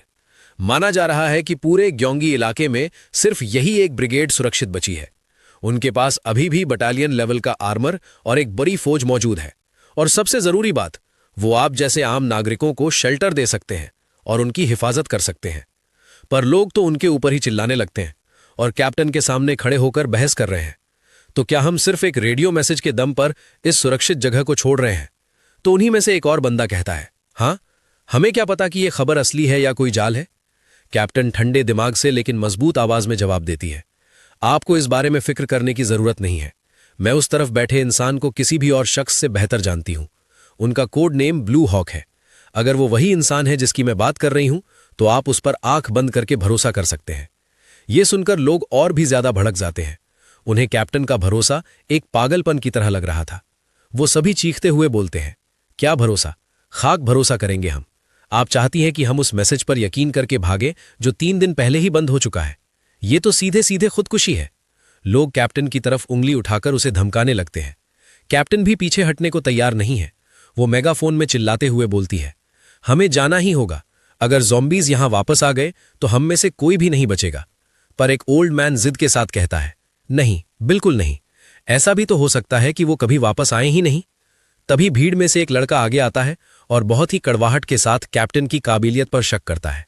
देखो, मुझे पता था कि कभी न कभी ऐसा जरूर ही होगा। कैप्टन का फैसला भावनाओं में बहकर लिया गया एक गैर जिम्मेदाराना फैसला है। क्या कोई मेल लीडर भी वाकई यही फैसला लेता? ये सुनकर कैप्टन का चेहरा गुस्से से लाल हो जाता है और वो भड़कते हुए बोलती है, अपनी जुबान पर लगाम लगाओ लड़के। इस जगह पर तुम सबकी जान की जिम्मेदारी मेरी है, तुम्हारी नहीं। पूरा हॉल सन्न रह जाता है। कैप्टन का गुस्सा देखकर किसी की बोलने की हिम्मत नहीं होती। तभी अचानक भीड़ के पीछे से एक गहरी और शांत आवाज आती है। मुझे भी लगता है कि ज़ॉम्बीज वापस आएंगे। सब मुड़कर उसकी तरफ देखते हैं। ये और कोई नहीं, हमारा प्रोटैगनिस्ट है। वो शांत कदमों से भीड़ को चीरते हुए आगे बढ़ता है। तभी वही लड़का जो कैप्टन से बहस कर रहा था, हीरो को देखते ही उसकी तरफ बढ़ता है और उसे रोकते हुए बोलता है, हे, तुम अपने आप को क्या समझते हो? पर जैसे ही वो लड़का हीरो के चेहरे को देखता है, उसकी बोलती बंद हो जाती है। प्रोटैगनिस्ट एक खतरनाक, मुर्दा जैसी मुस्कान के साथ सीधे लड़के की आंखों में देखते हुए, हीरो का चेहरा पल भर के लिए उस लड़के को किसी डरावने ज़ॉम्बी जैसा दिखता है। हीरो की वो गहरी ठंडी आंखें और वो मुस्कान देखकर लड़के की रूह कांप उठती है। उसकी आंखों के सामने हीरो के चेहरे पर एक डरावना ज़ॉम्बी जैसा छवि आ जाता है। दहशत में थरथराते हुए अपने मन में बोलता है, क्या ये एक ज़ॉम्बी है? इसकी आंखें वो इंसान जैसी नहीं है। तभी हीरो उस लड़के के कंधे पर हाथ रखता है, जिससे उसका ज़ॉम्बी रूप गायब हो जाता है। सब कुछ वापस नॉर्मल हो जाता है। हीरो अब उस लड़के से डरावने अंदाज में बात करता है, क्या तू मरने का इंतजार कर रहा है? फिक्र मत कर, तेरी इच्छा जरूर पूरी हो जाएगी। वो ज़ॉम्बीज यहाँ कभी ना कभी जरूर आएंगे। ये बोलकर हीरो कैप्टन की तरफ बढ़ जाता है। वो लड़का वहीं अपनी जगह पर जम जाता है। उसकी सांसें तेज हो जाती हैं। उसका पूरा शरीर पसीने से भीग जाता है। वो हांफने लगता है। तभी उसका बेटा उसके पास आकर बोलता है, क्या हुआ डैड, आर यू ओके? तभी प्रोटैगनिस्ट के पास एक दूसरा आदमी आता है और उससे बोलता है, अगर हम कैप्टन की बात मान लें और यहां से निकलें तो क्या तुम गारंटी दे सकते हैं कि हम सब सही सलामत बचेंगे? प्रोटैगनिस्ट उससे कहता है, इस नरक में गारंटी जैसी कोई चीज नहीं होती। सच तो यह है कि मैं ये पक्का नहीं बता सकता कि तुम में से कितने लोग कल का सूरज देख पाएंगे, लेकिन मैं भी तुम सबसे एक सवाल पूछना चाहता हूँ। क्या तुम में से किसी में इतनी हिम्मत है कि इन सैनिकों के बिना बाहर की दुनिया में एक कदम भी रख सके? क्या तुम उनके बिना जिंदा रह सकते हो? क्या तुम सभी ये कर सकते हो? प्रोटैगनिस्ट की बात सुनकर सारे लोग शांत हो जाते हैं। लोग एक दूसरे का चेहरा देखने लगते हैं। प्रोटैगनिस्ट के सवाल ने उनके सबसे बड़े डर को झकझोर दिया है। तभी भीड़ में से एक यंग लड़का आगे आता है। उसे अपनी गलती का एहसास होता है। अब सोचने पर लगता है कि कैप्टन चा सही कह रही हैं। सच तो यह है कि इन सोल्जर्स के बिना हम मीट ऑन अ प्लेट की तरह है। हम समझो मर चुके हैं। तभी चश्मे वाला एक और आदमी जोश में बोलता है, हम इतने लंबे समय तक सिर्फ इन सैनिकों की वजह से ही बच पाए हैं। अगर वो यहाँ ना होते तो हम कब के मारे जा चुके होते। धीरे धीरे पूरे हॉल का माहौल बदलने लगता है। लोग शांत होने लगते हैं। इसलिए चलिए एक आखिरी कोशिश करते हैं। आइए इन सैनिकों पर भरोसा करें। हम कैप्टन चा के साथ चलेंगे। ये बोलकर भीड़ जोश में चिल्लाने लगती है। कैप्टन चा और उसके सैनिक अपनी जगह खड़े सन्न रह जाते हैं। कैप्टन मन में सोचती है, उसने बिना किसी मशक्कत के पल भर में लोगों के दिमाग को पूरी तरह से बदल दिया। आखिर ये आदमी है कौन? इसकी बातों में इतना जादू कैसे है? प्रोटैगनिस्ट कैप्टन की तरफ मुड़ता है और उसके चेहरे पर एक हल्की सी मुस्कान आती है। वो बोलता है, इसके लिए मुझे थैंक्स कहने की कोई जरूरत नहीं है कैप्टन। कैप्टन जा हड़बड़ाते हुए बोलती है, क्या?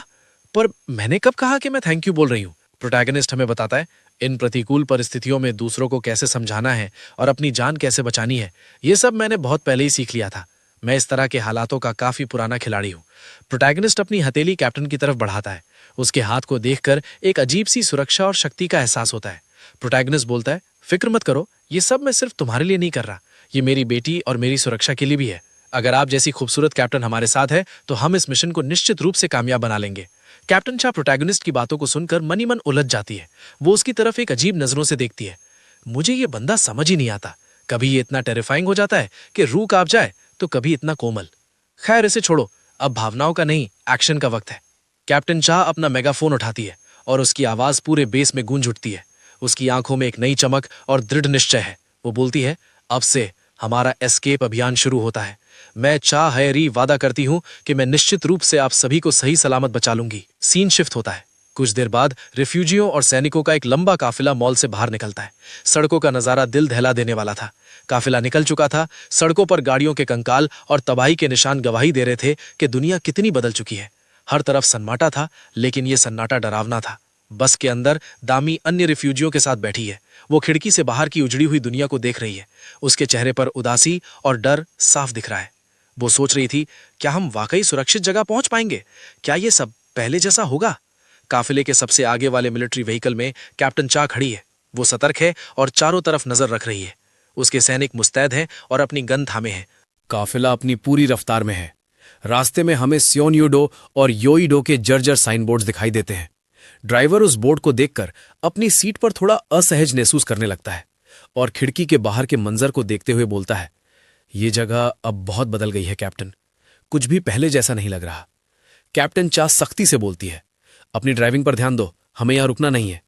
फिर वह अपनी आंखों से सामने की ओर देखती है। उसकी आंखें सिकुड़ जाती हैं। वो धीमी आवाज में बोलती है, असली इम्तिहान तो अब शुरू होने वाला है। तभी ड्राइवर के बगल में बैठा कॉर्पोरल शिन अचानक सामने की तरफ इशारा करता है और घबराहट में चिल्लाता है, कैप्टन सामने देखिए, ज़ॉम्बी। सामने की खाली सड़क पर एक अकेला ज़ॉम्बी खड़ा है, जो मिलिट्री गाड़ियों की आवाज सुनते ही उनकी तरफ अपनी गर्दन घुमाता है। वो अकेला नहीं था। जैसे ही उसने चीख मारी, देखते ही देखते मलबे और गाड़ियों के पीछे से दर्जनों भूखे ज़ॉम्बीज बाहर निकलने लगे। उनकी तादाद बढ़ती ही जा रही थी।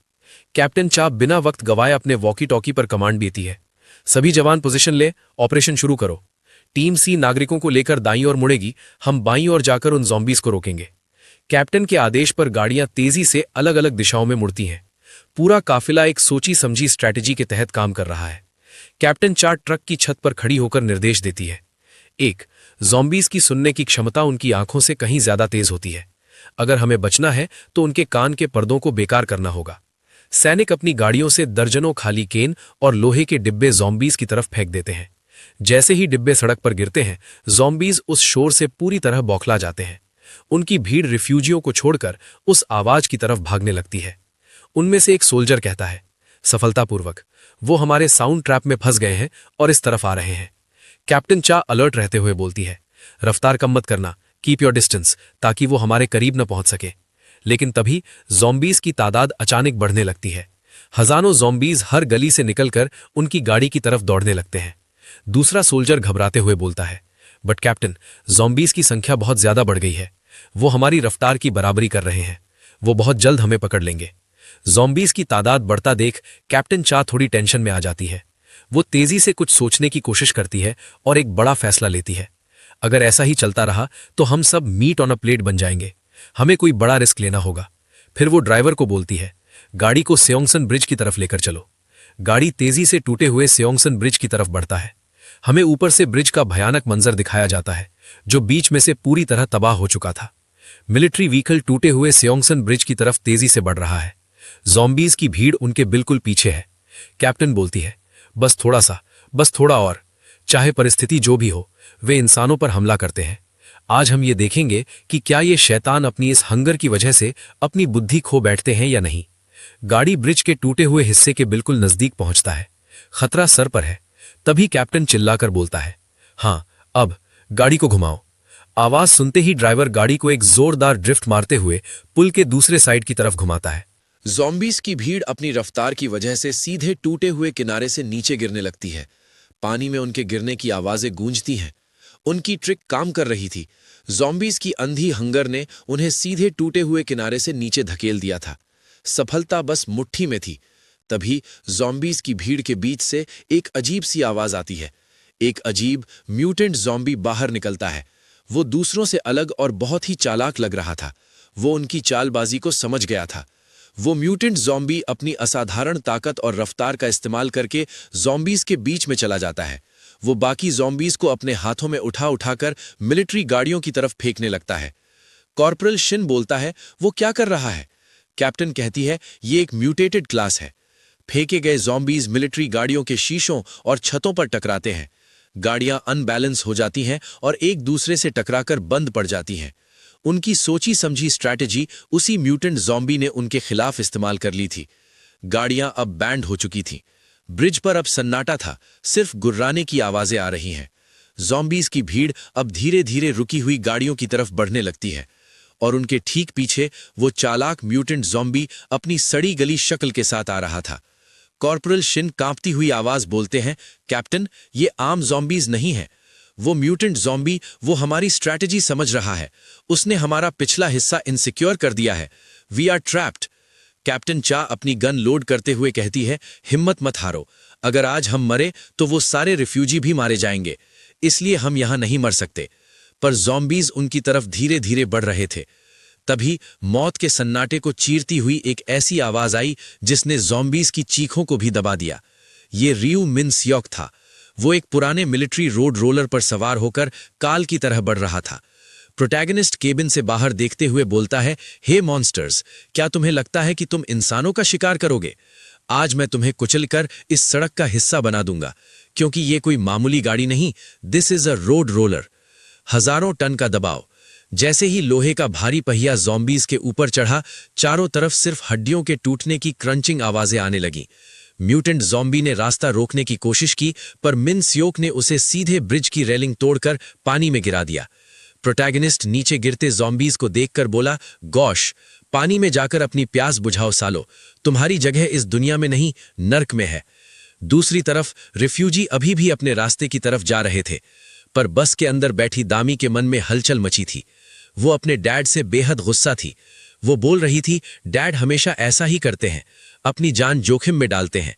क्या उन्हें मेरी बिल्कुल फिक्र नहीं है? दामी याद करती है जब उसके डैड मिशन पर निकल रहे थे। मैंने उनसे बोला था, आप जाने की जिद क्यों कर रहे हैं, प्लीज मत जाइए। तब प्रोटैगनिस्ट उससे बोलता है, देखो दामी, अगर मैं नहीं गया तो यहां कोई भी सेफ नहीं बचेगा। चिंता मत करो, मैं वापस लौटूंगा, क्योंकि मेरा प्रॉमिस कभी नहीं टूटता। तभी अचानक बस के पास रोड रोलर का जोरदार हॉर्न बजता है। दामी खिड़की से बाहर देखती है और उसे यकीन नहीं होता। प्रोटैगनिस्ट रोड रोलर के केबिन से हाथ हिलाते हुए बोलता है, हे प्रिंसेस, कहा था ना मैं तुम्हें कभी निराश नहीं होने दूंगा, तुम्हारा डैड अभी भी जिंदा है। दामी शौक में पर राहत के साथ बोलती है, डैड भी ना, अभी भी अपनी शेखी बलार रहे हैं। पूरा काफिला अब सुरक्षित था। फिर से वे सभी एकजुट होकर सेओंगसन शहर को पार करते हुए अपनी डेस्टिनेशन की तरफ जाने लगते हैं। उनके सामने सेकंड मैकेनाइज्ड इन्फेंट्री ब्रिगेड का मजबूत किला था। ऊंची दीवारें, भारी तोपें और कटीले तार, इंसानियत की आखिरी उम्मीद, the last hope for humanity. सूरज ढल रहा था। प्रोटैगनिस्ट बेस को देखते हुए सोचता है, 8 दिन, सिर्फ 8 दिनों में हम यहां पहुंच गए। मेरी पिछली लाइफ के रिकॉर्ड से ये काफी तेज है। ये सेकंड मैकेनाइज्ड इन्फेंट्री ब्रिगेड है, इंसानियत का आखिरी मजबूत गढ़। लेकिन मुझे कंप्लेसेंसी से बचना होगा। एक छोटी सी गलती और दामी को खतरा हो सकता है। तभी सार्जेंट छत से प्रोटैगनिस्ट को बोलते हैं, हे एक्सपर्ट, मुझे नहीं पता था कि आप इसमें इतने अच्छे हो। सच कहूं तो शुरुआत में मैं आपके साथ काम करने को लेकर थोड़ा घबराया हुआ था, पर आपकी बदौलत हम सब बच गए। क्या आपने पहले कभी फिजिकल लेबर या कंस्ट्रक्शन का काम किया है? प्रोटैगनिस्ट बोलता है, नहीं, मैंने इसे बस जरूरत पड़ने पर सीख लिया। इस सड़ी हुई दुनिया में सर्वाइव करने के लिए अधिक जानना हमेशा फायदेमंद होता है। गाड़ी से नीचे उतरते हुए कैप्टन प्रोटैगनिस्ट बुलाते हुए बोलती है, रियू, आज आपकी बदौलत हम यहां सुरक्षित पहुंच गए, इसके लिए थैंक यू। प्रोटैगनिस्ट शरारती मुस्कान के साथ बोलता है, ओहो, क्या बात है, कैप्टन ने अभी अभी क्या कहा? मैंने शायद ठीक से नहीं सुना, क्या आप फिर से दोहरा सकती हैं? कैप्टन चिढ़कर कहती हैं, मैंने कुछ नहीं कहा, मैंने सिर्फ हां कहा। अरे नहीं नहीं, हां के बाद वो जो प्यारा सा थैंक्स निकला था वो कहां गया? चुप रहो, ज्यादा स्मार्ट बनने की जरूरत नहीं है, वरना यहीं तुम्हारा मुंह तोड़ दूंगी। तभी उन दोनों के सामने कुछ सोल्जर आते हैं जो उन्हें रिस्पेक्टफुली सलाम करते हैं। वेलकम कैप्टन चा हायरी, हम आपका ही इंतजार कर रहे थे। सेकंड मैकेनाइज्ड इन्फेंट्री ब्रिगेड में आपका स्वागत है। मैं पहले डिवीजन का कॉर्पोरल कमांडर हूं। मेरा नाम सार्जेंट ली इन ही है। कैप्टन बोलती है, क्या तुम मुझे जानते हो? जी हां, मुझे आपके बारे में इंफॉर्मेशन मिला था। कर्नल ने कहा था कि आप आज अपनी टीम के साथ आ रही हैं। कर्नल चाय ने इसका जिक्र किया था। उन्होंने एक जिद्दी लड़की का जिक्र किया था। ये सुनकर उसके सैनिक अपनी हंसी दबा नहीं पा रहे थे, तो कैप्टन उन्हें घूरती है। ये देखते ही उनकी बोलती बंद हो जाती है। वैसे वो बूढ़े कर्नल साहब अभी कहां हैं? सार्जेंट घबराते हुए बोलता है, वो इस वक्त बैक गेट पर ज़ॉम्बीज़ का अकेले ही सफाया करने निकल गए हैं। क्या वो सठिया गए हैं? उनकी उम्र अब जंग लड़ने की नहीं रही। इसके बाद हम 30 मिनट बाद का सीन देखते हैं। बैक गेट की तरफ वहां चारों तरफ ज़ॉम्बीज़ की कटी हुई लाशें बिखरी हुई थी। एक आदमी हाथ में कुल्हाड़ी लिए खड़ा था। सोल्जर बोलते हैं, 27 सेकेंड्स। सर, आपने तो नया रिकॉर्ड बना दिया। ये है कर्नल चा डोंग हो, जिन्हें दुनिया ब्लू हॉक के नाम से जानती है। एक ऐसा इंसान जो बंदूक से ज्यादा अपनी कुल्हाड़ी पर भरोसा करते हैं। कमांडर ब्लू हॉक एक ज़ॉम्बी का सर काटकर हाथ में लेते हुए बोलते हैं, ये हुई ना बात, इन्हें छोटे छोटे टुकड़ों में काटना कितना सैटिस्फाइंग है। सर, अगली बार आप बंदूक का इस्तेमाल कीजिएगा। हमें डर लगता है कि कहीं आप ज़ॉम्बीज़ के चक्कर में हमें भी ना काट दें। चुप रहो डरपोकों, क्या ब्लू हॉक इन मामूली सड़ियल लाशों से डरेगा? मेरी हड्डियां भले ही पुरानी हो गई हों, पर मेरा स्किल अभी भी टॉप पर है। उफ, मेरी हड्डियां। उम्र वाकई झूठ नहीं बोलती। क्या यहां कोई मर्द नहीं है जो मेरे साथ दो दो हाथ कर सके? सब के सब डरपोक। तभी एक अधमरा ज़ॉम्बीज के ढेर से उठकर कमांडर पर हमला करने की कोशिश करता है। तभी रियू मिन सियोक का रोड रोलर उस आखिरी ज़ॉम्बी को कचरे की तरह कुचलता हुआ कमांडर के ठीक सामने आकर रुकता है। सोल्जर हैरानी से चिल्लाते हैं, ये क्या बला है? मिलिट्री बेस के अंदर ये रोड रोलर कहां से आया और इसे चलाने वाला कौन है? कमांडर ब्लू हॉक अपनी कुल्हाड़ी कसते हुए बोलते हैं, इंटरेस्टिंग, मैंने अपनी पूरी लाइफ में कई शिकारी देखे हैं, पर इस लड़के के अंदर से जो मॉन्स्टर वाइब आ रही है वो डरावनी है। मिन सियोक रोड रोलर के केबिन से नीचे उतरता है। उसके शरीर से एक ठंडी और खतरनाक ऊर्जा निकल रही थी। जैसे ही रियू मिन सियोक ने जमीन पर कदम रखा, वहां का तापमान जैसे गिर गया। उसके चलने का अंदाज किसी आम इंसान जैसा नहीं, बल्कि एक ऐसे शिकारी जैसा था जो हजारों जंग लड़ चुका हो। उसकी आंखों में एक ऐसी चमक थी जिसे देखकर कर्नल डोंग हो जैसा निडर इंसान भी एक पल के लिए ठिठक गया था। प्रोटैगनिस्ट उनके पास आकर कहता है, हेलो कमांडर, मेरा नाम रियू मिन सियोक है। मैं यहाँ कैप्टन चा के साथ आया हूं। मैंने आपकी बहादुरी के चर्चे बहुत सुने हैं, इसीलिए सोचा आपकी थोड़ी मदद कर दूं। पर कमांडर डोंग हो तो प्रोटैगनिस्ट के अंदर से निकलने वाली भयानक ऑरा को देखकर उन्होंने बिना एक पल गवाए अपनी पूरी ताकत के साथ अपनी खून से सनी कुल्हाड़ी मिन सियोक की गर्दन की तरफ घुमाई। सोल्जर घबराते हुए चिल्लाकर बोले, नहीं कमांडर, रुकिए, वो एक नॉर्मल इंसान है। कमांडर ने जिस कुल्हाड़ी से हमारे हीरो पर वार किया था उससे मिन सियोक हिला तक नहीं। उसने अपनी नंगी हथेली से कुल्हाड़ी की धार को बीच हवा में रोक दिया था। सोल्जर ये देखकर सन्न रह गए। इम्पॉसिबल! क्या मेरी आंखें धोखा दे रही हैं? कमांडर की स्ट्राइक को किसी ने अपने खाली हाथ से रोक लिया। ये कोई नॉर्मल इंसान नहीं हो सकता। खून की बार को रोकने के बाद प्रोटैगनिस्ट बोलता है, कर्नल, आपकी आंखों को धोखा नहीं दिया जा सकता। आपने सही पहचाना। मुझे देखना था कि ब्लू हॉक की साख में कितनी सच्चाई है। अगले ही पल एक कड़कड़ाने की आवाज आती है। मिन सियोक ने अपनी उंगलियों के दबाव से उस मजबूत कुल्हाड़ी के टुकड़े कर दिए। कर्नल डोंग हो के हाथ में अब सिर्फ कुल्हाड़ी का टूटा हुआ हत्था बचा था, पर अपनी कुल्हाड़ी को टूटा देख शौक है पर जोश में आकर हंसते हैं। हा हा हा हा हा, शानदार! तुमने मेरी सबसे प्रिय कुल्हाड़ी तोड़ दी। अब तुम्हें इसकी कीमत चुकानी होगी, एक असली फाइट के साथ। मुझे बताओ, तुम कौन हो? मिन सियोक अपनी मुट्ठी भींचकर लड़ाई की पोजीशन लेता है। फिर वो बोलता है, मैं कौन हूं ये तो आपको खुद पता लगाना होगा कि मैं कौन हूं। पर याद रखिए कर्नल, पिछली बार की तरह इस बार मैं आपके अटैक को सिर्फ ब्लॉक ही नहीं करूंगा। आपकी ताकत, आपकी कमजोरी, मैं सब कुछ देख सकता हूं। कर्नल ने गुस्से से मिन सियोक की तरफ देखा। उनकी आवाज में एक जानलेवा चुनौती थी। तुम कह रहे हो कि तुम मेरी सारी कमजोरी जानते हो? क्या तुम अभी सच में मुझसे लड़ना चाहते हो? कर्नल का चेहरा अब डरावना हो गया था। वे मिन सियोक की निडरता को देखकर हैरान थे, लेकिन उससे भी ज्यादा गुस्से में थे। कर्नल बोलते हैं, मैंने अपनी पूरी जिंदगी में बहुत कुछ देखा है बच्चे, लेकिन ये पागलपन का एक नया ही लेवल है। बच्चे, हथियार तो सिर्फ कमजोरों का सहारा होते हैं, असली ताकत तो यहां होती है। फिर कर्नल डोंग हो ने अपनी फटी हुई आस्तीन को ऊपर किया। वे अपने फटे हुए ग्लव्स और जैकेट को उतारने लगे। अचानक कर्नल के शरीर से एक नीली डरावनी ऊर्जा निकलने लगी। उनकी आंखों की पुतलियां गायब हो गई थीं। कर्नल अब एक इंसान नहीं बल्कि एक बीस्ट लग रहे थे। वे बोलते हैं, चलो देखते हैं तुम्हारी हड्डियों में कितना दम है। कर्नल ने एक जोरदार छलांग लगाई। उनकी रफ्तार इतनी तेज थी कि हवा के चीरने की आवाज आई। वे सीधे प्रोटैगनिस्ट के सर पर वार करने के लिए नीचे आए। प्रोटैगनिस्ट बस शांत खड़ा था। कर्नल के मन में सिर्फ एक ही सवाल कौंध रहा था, तुम किस तरह के इंसान हो? तभी पूरे बेस में सायरन की आवाज गूंजने लगी। एक जवान बदहवास होकर रिफ्यूजियों की भीड़ की तरफ भागता हुआ आता है। उसके चेहरे पर साफ पसीना और खौफ दिख रहा है। सैनिक चिल्ला रहे थे, सभी नागरिक शेल्टर की तरफ बढ़ें, तुरंत। ये सुनकर लोगों में भगदड़ मच जाती है। लोग घबराए हुए एक दूसरे को धक्का देने लगते हैं। तभी कैप्टन चा सख्ती से आगे बढ़ती हैं। वे बोलती हैं, कोड रेड, आखिर ये सब क्या बकवास है? क्या हो रहा है यहाँ? सैनिक बोलता है, कैप्टन, मुझे भी पक्का पता नहीं है, हम बाद में समझाएंगे। फिलहाल कृपया नियमों का पालन करें और सुरक्षित जगह पहुंचें। तभी पीछे से भारी जूतों की आवाज आती है। एक और सोल्जर सामने आता है जिसकी आंखों में शक और नफरत भरी है। सैनिक बोलता है, आह कैप्टन क्वाक, तो आप भी यहां पहुंच गए। पर बिना एक पल गंवाए कैप्टन क्वाक अपनी गन सीधी कैप्टन चा की तरफ तान देते हैं। ये देख सभी शॉक हो जाते हैं। कैप्टन चा के पैरों तले जमीन खिसक जाती है। कैप्टन क्वाक गुस्से में बोलते हैं, कैप्टन चा, अगर आप यहां हैं तो शायद आप ही हमें बता सकती हैं कि आपके साथ आया वो आदमी आखिर कौन है। कैप्टन चा हैरानी से कहती हैं, आप ये क्या कह रहे हैं? अपनी गन नीचे कीजिए क्वाक। कैप्टन क्वाक गन ताने बोलता है, वो मॉन्स्टर आपके साथ ही आया था ना? उसने ब्रिगेडियर जनरल पर डिवीजन के बैक गेट पर अटैक किया है और वो ज़ॉम्बी मरते मरते उसने एक नाम दिया है। कैप्टन चा पूरी तरह कंफ्यूज हैं, उन्हें समझ नहीं आ रहा कि किस मॉन्स्टर की बात हो रही है। कैप्टन चा बोलती हैं, क्या मॉन्स्टर? आप किसके बारे में बात कर रहे हैं? कैप्टन क्वाक जोर से बोलते हैं, वही नाम जो उसने मरने से पहले दिया, वो है रियू मिन सियोक। कैप्टन क्वाक के मुंह से प्रोटैगनिस्ट का नाम सुनते ही जैसे वक्त ठहर गया। मुझे बताओ, क्या सच में वो कोई इंसान है या भेस बदला हुआ कोई मॉन्स्टर? कैप्टन चा की आंखों में अविश्वास है। वहीं भीड़ में खड़ी दामी का चेहरा सफेद पड़ चुका है। सबकी निगाहें अब मैदान के बीचों बीच उन्हीं पर टिकी थीं। दूसरी तरफ रियू ने अपनी पूरी ताकत के साथ कर्नल पर हमला किया।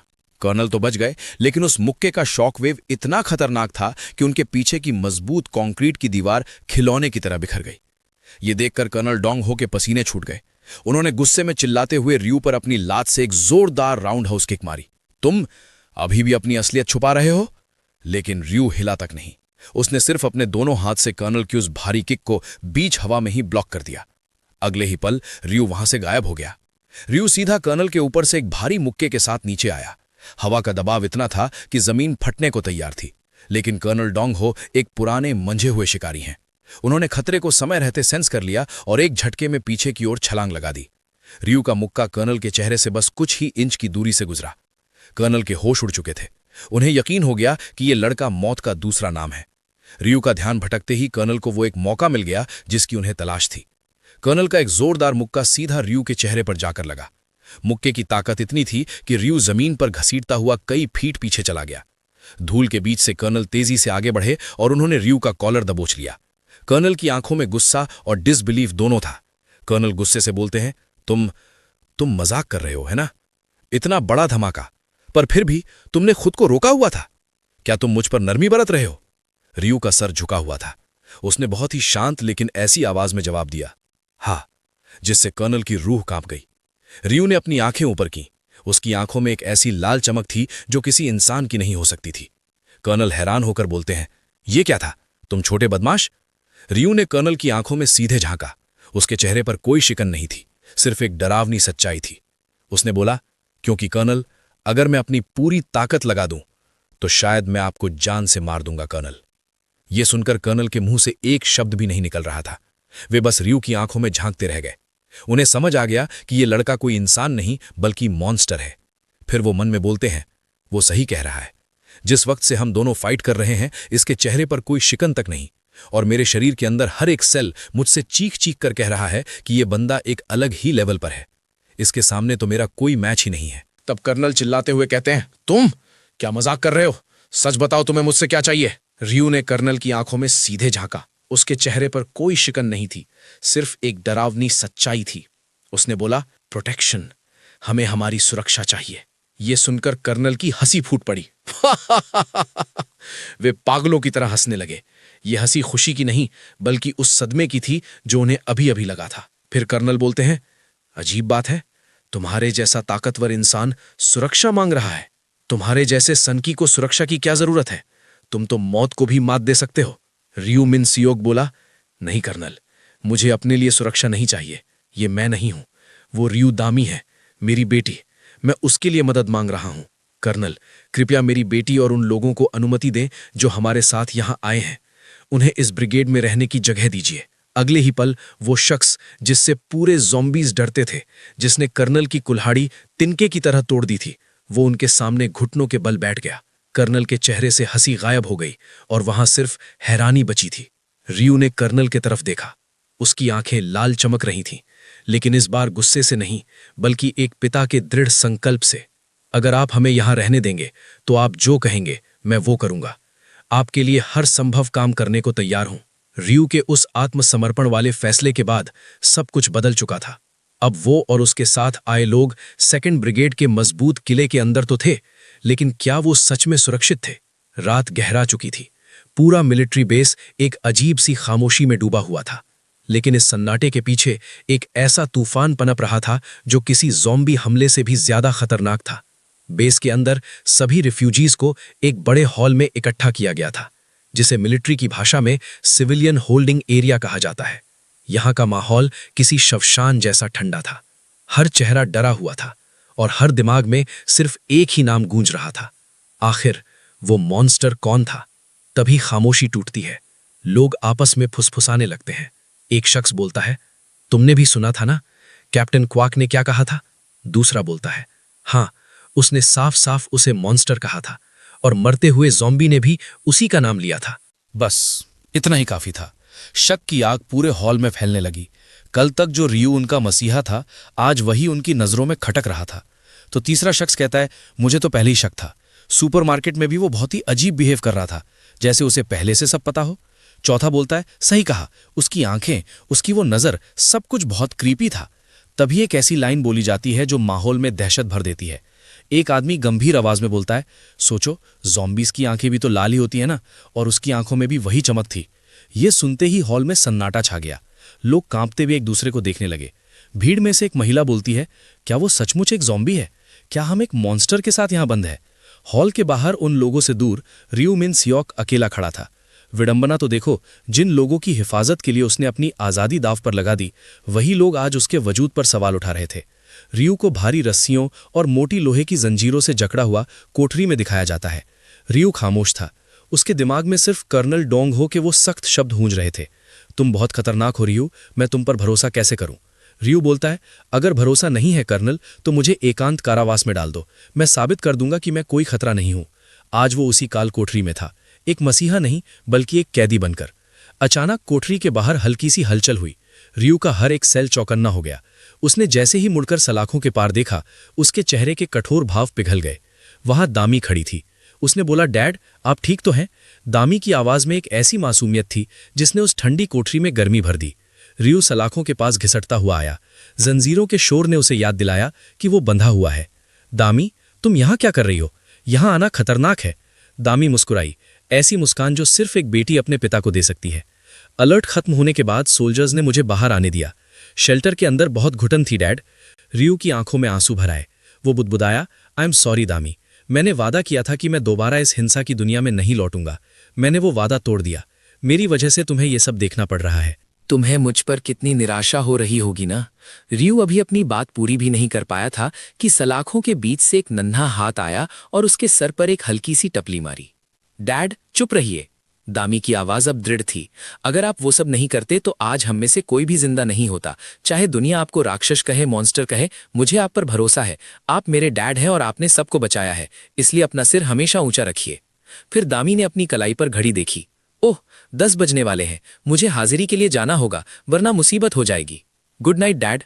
रियू ने मुस्कुराकर उसे विदा किया। गुड नाइट दामी, अच्छे से सोना। लेकिन जैसे ही दामी कोठरी की नजरों से ओझल हुई, उसकी मुस्कान टूट गई। उसके पैर लड़खड़ाए और वो जमीन पर बैठ गई। वो फूट फूट कर रोने लगी। उसका दिल टूट गया था अपने पिता को उस हालत में देखकर। वहीं अंदर रियू ने अपना माथा सलाखों पर टिका लिया। वो अपनी बेटी की सिसकियों को महसूस कर पा रहा था। उसका खून खौल रहा था, लेकिन वो बेबस था। तभी बेस के भारी जूतों की आवाज गूंजी। सोल्जर्स की एक टुकड़ी वहां पहुंची। उन्होंने बोला, मिस्टर रियू मिन सियोक, ब्रिगेडियर जनरल आपसे मिलना चाहते हैं। रियू को जनरल के सामने ले जाया गया। मेज पर एक नक्शा फैला हुआ था। जनरल ने गुपाबल स्टेशन पर अपनी उंगली रखी और बोले, 20 मिनट पहले हमारे सेंसर्स ने यहां से कुछ सिग्नल पकड़े हैं। वहां कुछ लोग जिंदा हैं। लेकिन साथ ही एक ऐसी फ्रीक्वेंसी मिल रही है जो इंसानी नहीं है। हमें एक ऐसी टीम चाहिए जो बिजली की रफ्तार से काम करे, और उस टीम के सबसे बड़े हथियार तुम हो।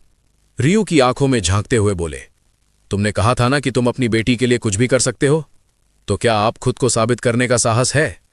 हवा में एक अजीब सा तनाव फैल गया। रियू की आंखों में वो डरावनी लाल चमक फिर से लौट आई। उसने एक गहरी सांस ली और अपनी बाजुओं को हल्का सा झटका दिया। तड़ाक कड़क की आवाज आई। वो लोहे की मोटी कड़ियां जो किसी हाई रैंक ज़ॉम्बी को भी रोक सकती थीं, आज सूखे कांच की तरह चकनाचूर होकर फर्श पर बिखर गईं। सोल्जर्स के हाथ अपनी बंदूकों पर कांपने लगे। रियू ने बहुत ही शांत लेकिन बर्फीली आवाज में पूछा, तो हम कब निकल रहे हैं?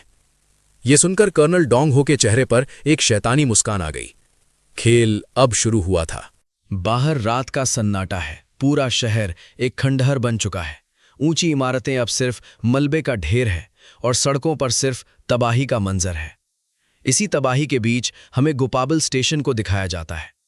स्टेशन के अंदर का नज़ारा बाहर से भी ज्यादा डरावना है। यहां सिर्फ भीड़ है, बेबस और लाचार लोग। गुपाबल स्टेशन के इस सिविलियन एरिया में तिल धरने की भी जगह नहीं है। हर कोई एक दूसरे से सट कर बैठा है। किसी के पास ना आराम है और न ही उम्मीद। हवा में सिर्फ डर और घुटन है।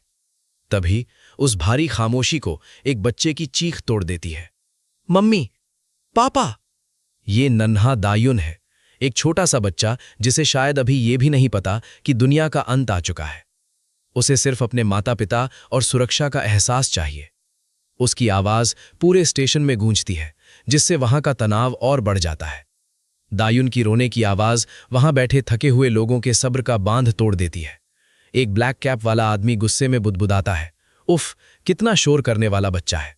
दूसरा कहता है, यहां पहले से ही इतनी जगह कम है और अब ये रोना सच में बहुत चिड़चिड़ापन हो रहा है। लोग भूल चुके हैं कि वो एक बच्चे के बारे में बात कर रहे हैं। इस अपोकलिप्स ने लोगों के दिलों से हमदर्दी खत्म कर दी है। दायुन की मां, जिसके चेहरे पर खुद थकान और डर साफ दिख रहा है, बुरी तरह घबरा जाती है। वो लोगों से माफी मांगती है। आई एम सॉरी, मैं इसे चुप कराती हूं। वो दायुन को अपने सीने से लगा लेती है, लेकिन नन्हा दायुन चुप होने का नाम नहीं लेता। उसकी मासूम आंखें जैसे ये पूछ रही हों कि हम यहां क्यों हैं, हम अपने घर कब जाएंगे। हॉल में बैठी भीड़ की नफरत भरी निगाहें अब उस परिवार को चुभने लगी हैं।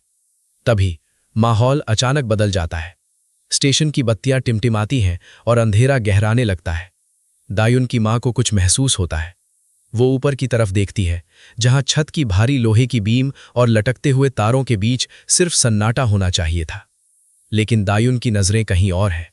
वो अंधेरे कोने की तरफ अपना छोटा सा हाथ बढ़ाता है, जैसे उसे वहां कुछ दिख रहा हो जो किसी और की नजरों से ओझल है।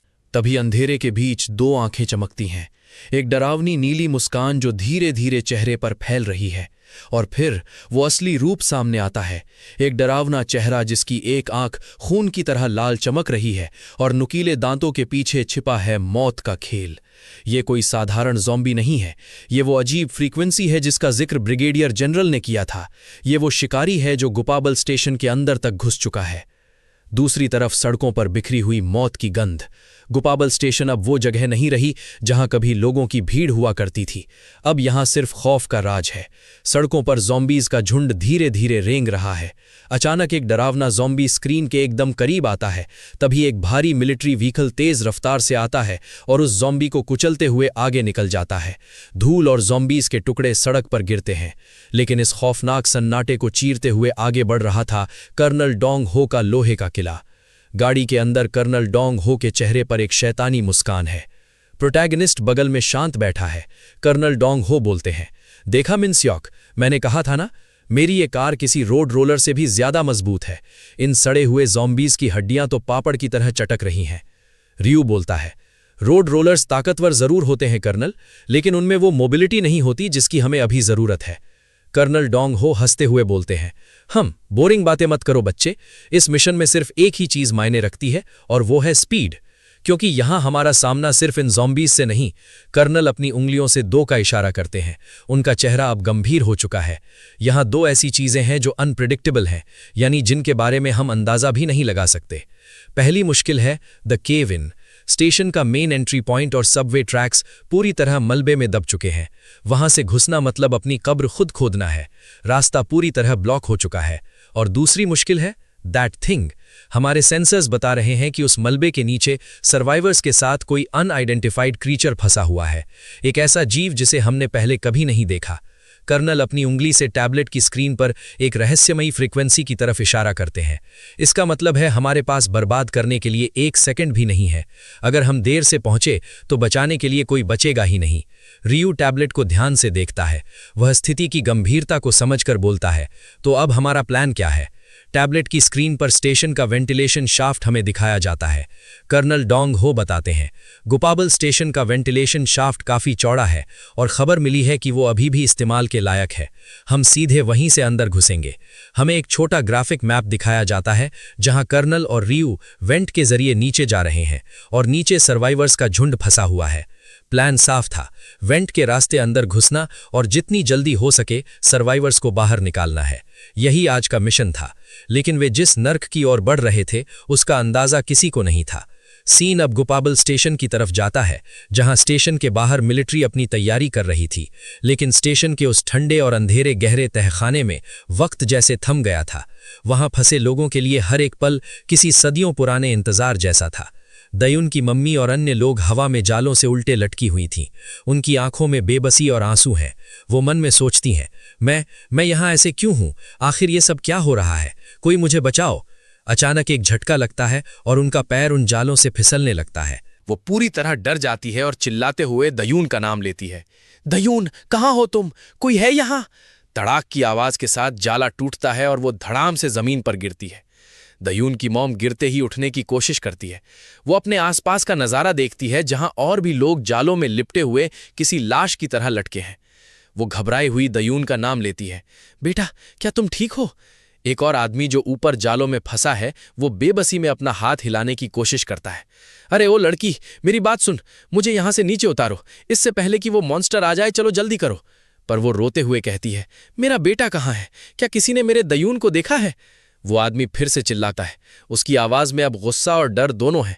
अरे बेवकूफ लड़की, मुझे आजाद कर पहले। मुझे नहीं पता तुम्हारा दयून कहाँ है, मुझे बस यहां से बाहर निकलना है। पर उसे उस आदमी की बात सुनाई नहीं देती। उसकी नजर सामने के सीढ़ियों पर पड़ती है, जहां से कोई अजीब सी आवाज आ रही है। माँ, क्या आप वहां हैं? दयून की माँ बेहवास होकर सीढ़ियों की तरफ भागती है। पीछे के लोग उसे रोकने की कोशिश करते हैं। ए लड़की, पागल हो गई है क्या? नीचे मत जा, सीढ़ियों के नीचे का रास्ता बंद है। तू वहां जाकर अपनी जान दांव पर लगा रही है। पर माँ को किसी की आवाज सुनाई नहीं दे रही। उसके कानों में सिर्फ अपने बेटे की मासूम पुकार गूंज रही है। दयून की मॉम भागते हुए मन में कहती है, नहीं, मेरा बच्चा दयून वहीं नीचे है। मुझे उसे वहां अकेले नहीं छोड़ना। चाहे कुछ भी हो जाए, मुझे उसे ढूंढना ही होगा। वो सीढ़ियों से तेजी से नीचे उतरती है। जैसे जैसे वो गहराई में जाती है, जालों की परतें और भी डरावनी होने लगती हैं। नैरेटर बताता है, एक माँ का दिल जो मौत के साये में भी अपने बच्चे के लिए धड़कता है। लेकिन उसे अंदाजा नहीं था कि वो जिस आवाज का पीछा कर रही है, वो उसे दयून तक नहीं बल्कि किसी और ही मुसीबत तक ले जा रही है। सीढ़ियों के नीचे पहुंचते ही माँ की सांसें अटक जाती हैं। वहां सन्नाटा इतना गहरा है कि उसकी खुद की धड़कन सुनाई दे रही है। वहां उसके अलावा और कोई इंसान जिंदा नहीं है। माँ बोलती है, दयून बेटा, कहाँ हो तुम? माँ आ गई है, डरो मत। तभी अंधेरे के बीच से एक विशालकाय साया उभरता है। दो लाल आंखें माँ की तरफ मुड़ती हैं। वो जीव मकड़ी जैसा है, पर उसका चेहरा विकृत हो चुका है।